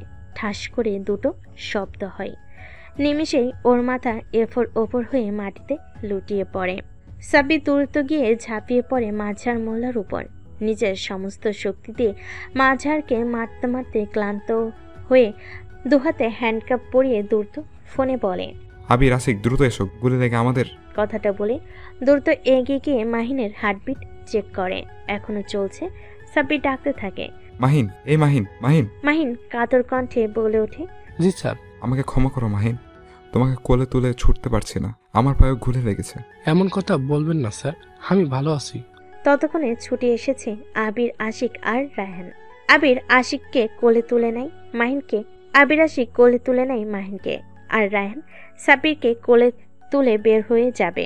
অমনি সাব্বির বলে ওঠে, আমি ঠিক আছি রায়হান, মাঝার মোল্লাকে ধরো, অ্যাম্বুলেন্স আসছে। বলতে বলতে অ্যাম্বুলেন্সের সাইরেন কানে আসে সাব্বিরের। সাইরেন কানে আসতে শরীরটাকে ছেড়ে দেয় মাটির উপর। ধীরে ধীরে চোখটা বন্ধ হয়ে আসে ক্লান্তিতে। মাথায় কারোর হাতের স্পর্শে চোখটা খুলে তাকায় সাব্বির। সাথে সাথে ভেসে ওঠে ওর আম্মু নাজিয়া চৌধুরীর ফ্যাকাশে মুখ। সাব্বির ধীরে ধীরে হাসার চেষ্টা করে আর বলে, আম্মু তুমি এখানে? নাজিয়া চৌধুরী ছেলের কপালে চুমু দিয়ে বলেন, আলহামদুলিল্লাহ, আমার মানিক চোখ খুলে তাকিয়েছে। সাব্বিরের বাবা, ডাক্তারকে ডেকে আনো। সাইম চৌধুরী দ্রুত গিয়ে ডাক্তারকে ডেকে আনেন। ডাক্তার আহমেদ সাব্বিরের সবকিছু পরীক্ষা করে বলে, ভয়ের কিছু নেই ভাবি, আপনার ছেলেটা সত্যি ভাগ্যবান। বারবার গুলি লাগলেও বেশি ক্ষতি হয়নি। এবারেও পায়ে গুলি লেগেছে, অথচ আল্লাহ কি মহিমা, গুলি পায়ের মাংস ছেদ করে চলে গেলেও হাড্ডিতে একটু স্পর্শ করেনি। আলহামদুলিল্লাহ। ডাক্তার আহমেদ সাব্বিরের বাবার দিকে তাকিয়ে বলে, বন্ধুসল চেম্বারে যাই, অনেকদিন হলো আড্ডা দেওয়া হয় না। ভাবি আপনার জামাইকে নিয়ে গেলাম। ডাক্তার আহমেদ চলে যেতে নিবে অমনি সাব্বির তার হাত চেপে ধরে দুর্বল কণ্ঠে বলে, ডাক্তার আঙ্কেল, মাহিন কেমন আছে? ডাক্তার আহমেদ সাব্বিরের মাথায় হাত বুলিয়ে দিয়ে বলেন, সে ভালো আছে, সে ভালো আছে, সে ভাগ্যবান। গুলিটা মাংস ছেড়ে গিয়েছে, ভেতরে আটকে যায়নি। রেস্ট নাও, আবার পরে আসবো। ডাক্তার আহমেদ চলে যান। নাজিয়া চৌধুরী ব্যাগ থেকে খাবার বের করে সাব্বিরকে খাইয়ে দিতে থাকেন আর বলতে থাকেন, শোন বাবা, তুই 1 মাস আর বাসা থেকে বের হবি না। এই দুর্বল শরীর তোকে আমি আর ছাড়ছি না। ওকে আম্মু। নাজিয়া চৌধুরী ছেলেকে খাইয়ে দিতে দিতে বলেন, জানিস কত ভয় পেয়ে গিয়েছিলাম আমি। কলিজাটা আমার ছিঁড়ে যাচ্ছিল। ভেবেছিলাম এই বুঝি আমার মানিক আমার কোল খালি করে চলে গেল। সাব্বির ওর আম্মুর কপালে চুমু দিয়ে বলে, আল্লাহর রহমতে সুস্থ আছি আমি, কোনো ভয় নেই আম্মু। দেখতে দেখতে 3 দিন কেটে গিয়েছে। সাব্বির হাঁটতে পারে, তবে ডাক্তারের নিষেধের কারণে বাসায় যেতে পারেনি। মাহিনের বেডের পাশে বসে আছে সাব্বির। মাহিন আদর্শা হয়ে বসে আছে, পাশে নেহা, আবির, আশিকার, রায়হান। সাব্বির মাহিনের মাথায় হাত বুলিয়ে দিয়ে বলে, আমার আরো সতর্ক হওয়া উচিত ছিল মাহিন। এভাবে কই দাঁড়িয়ে থাকে দরজার সামনে বলো। সরি স্যার, ভেবেছিলাম সবাই সেন্সলেস হয়ে গেছে। ওরা আমাদের চাল বুঝতে পেরেছিল মাহিন, তাই তো আমাদের মতোই গ্যাস মাস্ক আর নাইট ভিশন গগলস চশমা পড়েছিল। স্যার, মাজার মোল্লাকে তো ইন্টেলিজেন্স সেলে রেখেছি, ওরা কি করব? থাকতে দাও ওখানে, আপাতত শরীরটা দুর্বল, একটু সুস্থ হয়ে নিই, তারপর আবার ব্যবস্থা করব। ছোট কক্ষে দেওয়াল জুড়ে কিছু ছবি ঝুলিয়ে রাখা। ছবিগুলোর দিকে তীক্ষ্ণ দৃষ্টিতে তাকিয়ে আছে কাশিম বাঘা, আর দাঁতে দাঁত চেপে এক একাই বলছে, ক্যাপ্টেন সাব্বির, তোকে আর তোর টিমকে কঠিন মূল্য দিতে হবে। একে একে আমার অস্ত্রের গোডাউন ধ্বংস করে ফেলছিস, তোকে আমি টুকরো টুকরো করে ফেলবো। কাশিম বাঘার কথার মাঝেই দৌড়ে এসে দাঁড়ায় তার ডান হাত সামাদ। পেছনে ফিরে তাকায় কাশিম বাঘা। সামাদ ভয়ে ভয়ে পড়ে, বস, আপনি ওই অফিসারের খোঁজ নিতে বলেছিলেন না, খোঁজ নিয়ে ফেলেছি। কাশিম বাঘা হাতে থাকা জ্বলন্ত সিগারেটের টান দিয়ে বলে, বল কি জেনেছিস? অফিসারটার নাম সাব্বির আহমেদ, এখন সেনাবাহিনীতে ক্যাপ্টেন পদে, কিন্তু একটা ব্যাপার আছে। কাশিম চোখ সরু করে বলে, কি ব্যাপার? সে পালিয়ে এসেছিল 11 বছর আগে, বাড়ি বগুড়ায়। ওর বাবা একটা সময় তাকে মারধর করে বের করে দেয়, এখন সে নাকি ফিরেও যায়নি। ওর ফ্যামিলির সঙ্গে কোনো যোগাযোগ নাই। কাশিম বাঘা হাসতে হাসতে বলে, তাই? এটা তো ভালো, যার হারানোর কিছু থাকে না সে ভয় পায় না। কিন্তু যদি হারানোর কিছু ফেরত দেই তখন কেমন হয়? মানে ভাই? শয়তানটার বাড়ির ঠিকানা, ফোন নাম্বার সব আমার কাছে থাকুক, সময় আসলেই ওদের দিয়ে সাব্বিরকে হাঁটাবো। জানিস তো, যখন সামনাসামনি লড়াই করে শত্রুর না পেরে ওঠা যায়, তখন শত্রুর দুর্বল জায়গায় আঘাত করতে হয়, আর সবারই দুর্বল জায়গা তাদের পরিবার। হা হা হা, বেশ বলেছেন ভাই। হসপিটালে বেডে আদর্শা হয়ে বসে আছে সাব্বির। পাশেই দাঁড়িয়ে আছে 2 সশস্ত্র গার্ড। তাদের উপর থেকে নির্দেশনা আছে সাব্বিরকে কোনো মতে বেড থেকে নামতে দেওয়া যাবে না। সাব্বির আর তেমন আগ বাড়িয়ে কিছু বলেনি, শরীরটা ভীষণ দুর্বল। এমন সময় দরজা খোলার শব্দে সাব্বির সামনে তাকায়। একটা রূপবতী প্রবেশ করছে তার রুমে। পরনে সাদা অ্যাপ্রন, সে দ্রুত নড়েচড়ে বসে, কেননা মেয়েটা পেছন পেছন আসছিল জিওসি কামরুল সাহেব। সাব্বির বিছানার আদর্শা হয়েই বসে স্যালুট করেন তাকে। কামরুল সাহেব সাব্বিরের পাশে এসে বসেন আর দুজন গার্ডকে চলে যেতে ইশারা করেন। গার্ড চলে যেতেই কামরুল সাহেব সাব্বিরকে বলে, ক্যাপ্টেন, কেমন বোধ করছো এখন? জি স্যার, এখন একটু সুস্থ। তুমি ইয়াং বয়সে যত গুলি শরীরে নিলে, আমার 27 বছর চাকরি জীবনে একটাও নেইনি। Safety first.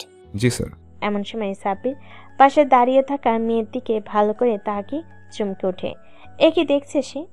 উজ্জ্বল ফর্সা ত্বকের, ডিম্পা আকৃতির চেহারার এক রূপবতী সুচি খাড়া নাক, এত নিখুঁত যেন কেউ পরিমাপ করে এঁকে দিয়েছে। গোলাপি রঙের ভরা ঠোঁট, কোমর ছোঁয়া ঢেউ খেলানো ঘন কালো চুলের কেশবতী বাদামি রঙের মায়াবী চোখে চেয়ে আছে ওর দিকেই। সাব্বির পলক্ষীন চোখে মেয়েটার দিকে চেয়েছিল। এমন সময় কামরুল সাহেব বলে ওঠেন, পরিচয় করিয়ে দেই, আমার মেয়ে তাসনিম কামরুন নূর। মুহূর্তে চমকে ওঠে সাব্বির। দ্রুত চোখ নামিয়ে নিয়ে কামরুল সাহেবের দিকে তাকান। কামরুল সাহেব মুচকি হাসেন আর বলেন, ওর পরিচয় শুধু আমার কন্যা নয়, সে একজন আর্মি সাইকোলজিস্ট ও ইন্টেলিজেন্স অ্যানালিস্ট। শুধু মিশনের পর আহত সৈনিক নয়, তোমার মতো অস্বাভাবিক সাহস দেখানোদের মনস্তান্ত্রিক মূল্যায়ন করার দায়িত্ব তার। সাব্বির হাসি মুখে আরেকবার তাকায় তিশার দিকে, তারপর কোমল কণ্ঠে বলে, বসুন মিস তিশা।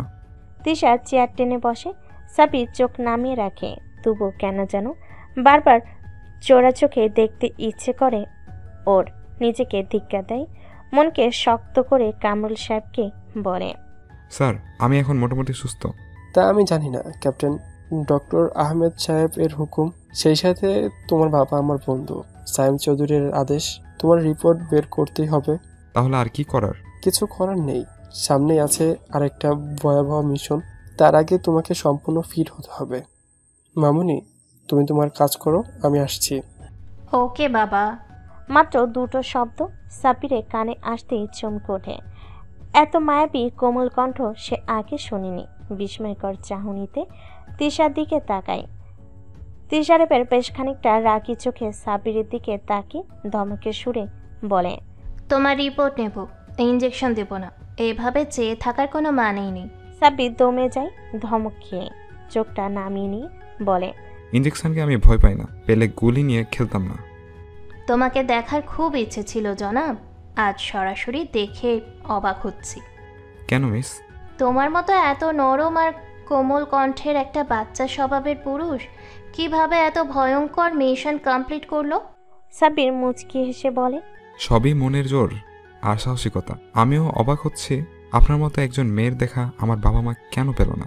তিশা অবাক হয়ে খানিকটা অবাক কণ্ঠে বলে, কেন, আঙ্কেল আন্টি তো কিছুদিন পর পরই আমাদের বাড়ি যায়। সাব্বির হতাশ কণ্ঠে বলে, কিন্তু আমাকে তো বললো না একটাবারও, বাবা তোর জন্য একটা পরী দেখেছি, বউ বানাবো আমাদের। সাব্বিরের কথা শুনে মনে মনে হেসে দেয় তিশা, কিন্তু উপরে শক্ত ভাব নিয়ে বলে, হয়েছে, রিপোর্ট করব এখন। হেডকোয়ার্টারে চায় না তুমি পরের মিশনে গিয়ে ভেঙে পড়ো। আপনার হেডকোয়ার্টার কি জানে আমি নিজের শরীরের ব্যথার চেয়ে বুকের ভেতরে আগুন বেশি সহ্য করতে পারি? বুকের ভিতরে আগুনই তো মানুষ পুড়িয়ে ফেলে সাব্বির আহমেদ। তবে সেই আগুন নেভানোর দায়িত্ব আপনার পরিবারের।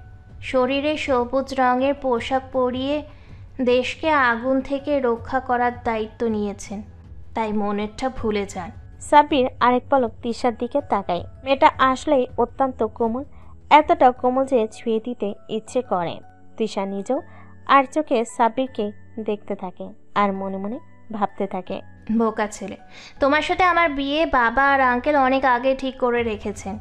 নয়তো ওইভাবে বাবার সামনে আমার দিকে যেভাবে তাকিয়েছিলে, আমি নিশ্চিত অন্য কেউ হলে বাবা তোমায় গুলি করতো। তোমার কপাল ভালো, আর তুমি দেখতে যতটা ভদ্র বেশি ততটাই লুচু। অচেনা একটা মেয়েকে প্রথম দেখেই ডাইরেক্ট বলে দিলে বাবা মার বৌমা বানাবে। অতই সহজ। তোমাকে আমি জ্বালাবো আর সবার শেষে গিয়ে ভালোবাসবো। তিশা নিজের ভাবনার মাঝে ফিক করে হেসে দেয়, আর সেই হাসির দিকে অবাক নয়নে চেয়ে থাকে সাব্বির। তিশাও বিষয়টা খেয়াল করে, আরও কিছুক্ষণ হাসে। সাব্বির তিশার হাসি দেখে মনে মনে বলে, কি কি হাসি অগরূপবতী, তোমাকে আমি আমার স্ত্রী হিসেবে পেলে ভুলে যাব আমি দুনিয়ার সব কষ্ট। তুমি কি হবে আমার মনের আগুন নেভানোর সাথী। মনের কথা মনে থেকে যায়। দুজন দীর্ঘ সময় একে অপরের দিকে চেয়ে থাকে। এমন সময় দরজা খোলার শব্দে দুজন স্বাভাবিক হয়। একে অপরের দিকে আরেকজন অপলক তাকিয়ে দরজার দিকে তাকায়। ডাক্তার আহমেদ সাথে সাব্বিরের বাবা সাইম চৌধুরী এসেছেন। তিশা চেয়ার থেকে উঠে দাঁড়িয়ে সাইম চৌধুরীর দিকে তাকিয়ে বলে, আসসালামু আলাইকুম আঙ্কেল, কেমন আছেন? ওয়ালাইকুম আসসালাম মামনি, ভালো আছি, তুমি কেমন আছো? আলহামদুলিল্লাহ। আজ তবে আমি আসি আঙ্কেল। কথাটা বলে ফিরে তাকায় সাব্বিরের দিকে। সাব্বির ও তিশার দিকে তাকায়, তবে তিশা অবাক করে দিয়ে ভুবন ভোলানো হাসি দিয়ে বলে, আসছি ক্যাপ্টেন, আগামীকাল দেখা হবে। তিশা বেরিয়ে যায় কেবিন থেকে। সাব্বির এক দৃষ্টিতে চেয়ে থাকে সেদিকে। সাইম চৌধুরী ছেলের চোখের ভাষা বুঝে ফেলে, তবুও না বোঝার ভান করে বলে, কি এমন ক্যাপ্টেন হলে? সামান্য একটা গুলি খেয়ে আজ 6 দিন হলো বেটে শুয়ে আছো। সাব্বির কিছু বলতে যাবে, তাকে ডক্টর আহমেদ বলে ওঠেন, বন্ধু ওকে আর তুই ঝালাস না, বহু কষ্টে এমনকি গাঁট দিয়ে ওকে আটকে রেখেছি, তাছাড়া পিঠের ঘাস এখন শুকায়নি। সাইম চৌধুরী বন্ধুর দিকে তাকিয়ে ছেলের মাথার কাছে বসেন। পরম মমতায় ছেলের কপালে চুমু দিয়ে বলেন, এটা আমার মুখের কথা আহমেদ, ছেলেটার পাগলাটে মিশন আমার ভালো লাগে। বাবা কিছুদিন বিশ্রাম নে, তোর মনে আশা আমি পূরণ করব। সাব্বির চুপচাপ ওর বাবাকে জড়িয়ে ধরে রাখে। পরের দিন সকাল হতেই কারো কোমল হাতে স্পর্শে ঘুম ভেঙে যায় সাব্বিরে। ঘুমের ঘরেই হাতটাকে চেপে ধরে বলে, আম্মু আরেকটা ঘুমাতে দাও না, কি সুন্দর স্বপ্ন দেখছি জানো, তোমার বৌমাকে আমি খুঁজে পেয়েছি। তিশা অবাক হয়ে সাব্বিরের কথায় তবে রেগেও যায়, তবে মাথা ঠান্ডা করে আশপাশ তাকায়, কেউ নেই। তাই মনে মনে শয়তানি হাসি দিয়ে কণ্ঠটা একটু মোটা করে বলে, তাই নাকি বাবা? তা কে সেই ভাগ্যবতী যে আমার ছেলের বউ হবে? তিশা আম্মু, তাসনিম, কামরুন, নূর, তিশা, কারুল আঙ্কেলের মেয়ে। ওকেই তো আমি তোমার বৌমা বানাবো। সাব্বিরের কথাই তিশা এতটা খুশি হয় যে অনেকটা জোরেই বলে ওঠে। ইয়াহু! হঠাৎ কারোর চিৎকারে সাব্বিরের ঘুমটা ভেঙে যায়। দ্রুত চোখ মেলে পাশে তাকিয়ে তিশাকে দেখে চমকে ওঠে। চোখ দুটো ফুটবলের মতো করে চেয়ে থাকে তিশার দিকে।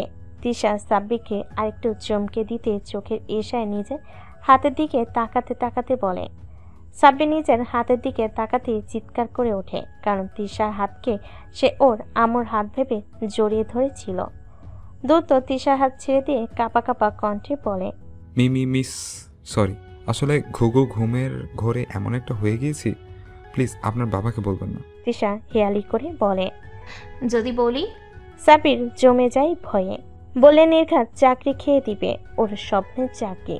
কোনো উপায় না পেয়ে তিশাকে অবাক করে দিয়ে ঝাঁপিয়ে পড়ে তিশার পায়ের উপর। তারপর চলো চলো চোখে তিশার দিকে তাকিয়ে বলে, প্লিজ ম্যাম, এমনটা করবেন না। স্যার এটা শুনলে আমার চাকরি চলে যাবে। প্লিজ ম্যাম, আমি আমার বাবার স্বপ্ন পূরণ করতে চাই, আর জীবনেও আপনার দিকে তাকাবো না। প্লিজ ম্যাম, স্যারকে বলবেন না। তিশার বেশ খারাপ লাগে। সাব্বির এতটা ভয় পাবে ও আশা করেনি। কোনো রকমে সাব্বিরের থেকে নিজের পাটা ছাড়িয়ে নিয়ে বলে, আরে পাগল, বাবাকে বললে তো আগেই বলতাম। উঠে বসো বেডে। তুমি না একজন সৈনিক, একজন ক্যাপ্টেন, এভাবে তোমার পায়ে পড়া মানায়? সাব্বির ধীরেতে উঠে বসে বিছানায়। ওর এখনো শরীর কাঁপছে। তিশা মনে মনে হাসে আর বলে, যাক, পাগলটা মনে মনে এত ভীতু আর নরম। আজ না দেখলে বুঝতামই না। দেখি পাগলটাকে আরেকটু বাজিয়ে। দুজনে নীরব। এমন সময় তিশা বলে ওঠে, তুমি নাকি স্বপ্নে আমাকে তোমার বউ বানিয়ে নিয়েছো মিস্টার? সাব্বির ততক্ষণে নিজেকে ঠিক করে নিয়েছে। তিশার কথাটা ওর কানে যেতেই ফিক করে হেসে ফেলে। মুচকি হাসতে হাসতে লাজুক কণ্ঠে বলে, ধুর, ওটা তো স্বপ্ন, আর স্বপ্নে পৃথিবীর রাজাও হওয়া যায় মিস। তুই এত বদলে গেলি কি করে বলতো? আমরা এত বছর একসাথে পড়াশুনো করলাম, বড় হলাম, অথচ তুই আমায় চিনলি না। কিভাবে বিশ্বাস করলি এইসব আমি বাবাকে বলবো? Miss of the moment Tisha, মাথা কাজ করা বন্ধ হয়ে গেছিল আমার। যাই হোক, এত সকালে এখানে এলি যে? তোর রিপোর্ট বানাতে হবে না, যার কারণে তোর সাথে কাটাতে হবে 1 মাসখানে। সাব্বির অন্যদিকে তাকিয়ে বলে, সারা জীবন থেকে জানা। তিশা কথাটা শুনে ওর চোখে চোখ রেখে বলে, থাকতে চেয়েছিলাম, তুই তো রাখলি না। কলেজ জীবনে পাত্তাই দিসনি, আর এখন 2 দিনে বউ বানিয়ে ফেলেছিস। তখন রাখিনি, তোর আমার ভালোর জন্যই। আজ দেখো না আমরা কিভাবে একে অপরের সামনে হাসির। তুই স্কলারশিপ পেয়েছি আর্মি একাডেমি থেকে, তোর প্রপোজ আর অ্যাক্টিভ করলে তুই কি বিদেশ যেতে পারতি, আর না হতে পারতি আর্মি সাইকোলজিস্ট ও ইন্টেলিজেন্স অ্যানালিস্ট। আল্লাহর পরিকল্পনা অতি উত্তম। তিশা মুখটা অন্যদিকে ফিরিয়ে বলে, বুঝেছি, কিন্তু তুই আমার প্রপোজ অ্যাকসেপ্ট না করায় আমি কতটা কষ্ট পেয়েছিলাম জানিস? আর সেই কষ্ট কমাতেই তো বাবা মাকে তোর বিদেশ যাওয়ার আগের রাতে তোদের বাসে পাঠিয়েছিলাম, তোর বাবা মাকে তোর সামনেই আমার জন্য চাইতে। কি এটা তোর কাজ ছিল? তো কি মনে হয় কুত্তি? এখন বাদ দে না ওসব। বললি আর দিলাম। তা বল, এখন আমার জন্য পাগল হচ্ছিস কেন? তুই আমার ওপরটাই দেখলি রে পাগলি। তোকে বিদেশ পাঠিয়ে আমি ভালো ছিলাম না, প্রতিনিয়তই আমার বুকে আগুন জ্বলেছে তোকে হারানোর। আর এখন বিয়ের বয়স হয়ে গিয়েছে, কলেজ ভার্সিটির জীবনে প্রেম না করলেও এখন করতে মানা নেই, তাই একটু প্রেম খেলছি। তিশা লাজুক হেসে সাব্বিরকে আলতো করে জড়িয়ে ধরে। দিন পেরোয়, রিপোর্ট তৈরি হতে থাকে। হাতে পায়ে ব্যান্ডেজ খোলা হয়। মোটামুটি সুস্থ সিএমএস ও এখন সাব্বিরের বাড়ি। হসপিটালের কেবিনের বেলকনিতে কফি হাতে দাঁড়িয়ে আছে সাব্বির। এমন সময় তিশা এসে দাঁড়ায়। সাব্বির নিজের কফির কাপটা তিশার হাতে দেয়। তিশা এক চুমুক কফি খেয়ে বলে, তোমার ফাইল পেয়েছি। তুমি শারীরিকভাবে ফিট, তবে মানসিকভাবে কিছুটা দুর্বল। আচ্ছা, এমন তো নয় তুমি তোমার আসল বাবা মা আর বোনকে ভেবেই কষ্ট পাচ্ছ? সাব্বির তিশার দিকে তাকায়, ছলছল চোখে বলে, ঠিক ধরেছ তিশা, আমি আমার পিচ্চির বোনটাকে মিস করি, ভীষণভাবে মিস করি। আমি তাদের বোনটাকে মাত্র 2 বছর কোলে নিয়েছি, 11 বছর হয়ে গেল। বোনটা আমার বড় হয়েছে না জানি কেমন আছে পাগলি বোনটা। তিশার সাব্বিরের চোখে পানি মুছে দিয়ে বলে, দেখা করছো না কেন তাদের সাথে? করবো এক সময়, তাদের কিচ্ছু জানা নেই আমার। এক সন্ধ্যা সাব্বির নাইট ওয়ার্কে বেরিয়েছে। এমন সময় তিশার আগমন। তিশা সাব্বিরের পেছন পেছন হাঁটতে হাঁটতে বলে, তুমি সম্পূর্ণ ফিট সাব্বির? হেডকোয়ার্টার থেকে তোমায় যে কোনো সময় অপারেশনে যেতে আদেশ দিবে। সাব্বির হালকা হেসে বলে, আমি প্রস্তুত তিশা, তবে আমার কেন জানি হারানোর ভয় হচ্ছে। তুমি ভয়ঙ্কর, আর ভয়ঙ্কর মানুষদের হারানোর ভয় করতে নেই। তাই বুঝি? তা আমি এতই ভয়ঙ্কর হলে তোমার ভয় করে না? না, ভয় লাগে না, একটুও না, কারণ তোমায় আমি ভালোবাসি। সাব্বির চুপ করে যায়। প্রথমবারের মতো তার শক্ত চোখে নরম কুয়াশা নামে। সে সাথে ধীর কণ্ঠে বলে, আমার কাছে বন্দুকের শব্দ আর চোখের পানি দুটো একই রকম, শুধু একটাই মানুষ মরে আর একটাই ভেঙে পড়ে হৃদয়। তুমি কোনটা? আমি দুটাই, কারণ আমি জানি তুমি মরে যাওনি, শুধু ভেতর থেকে ভেঙে গেছো। সাব্বির তিশাকে জড়িয়ে ধরে খুব শক্ত করে। তাদের প্রেম হেডকোয়ার্টারে গুঞ্জন ছড়িয়ে পড়ে।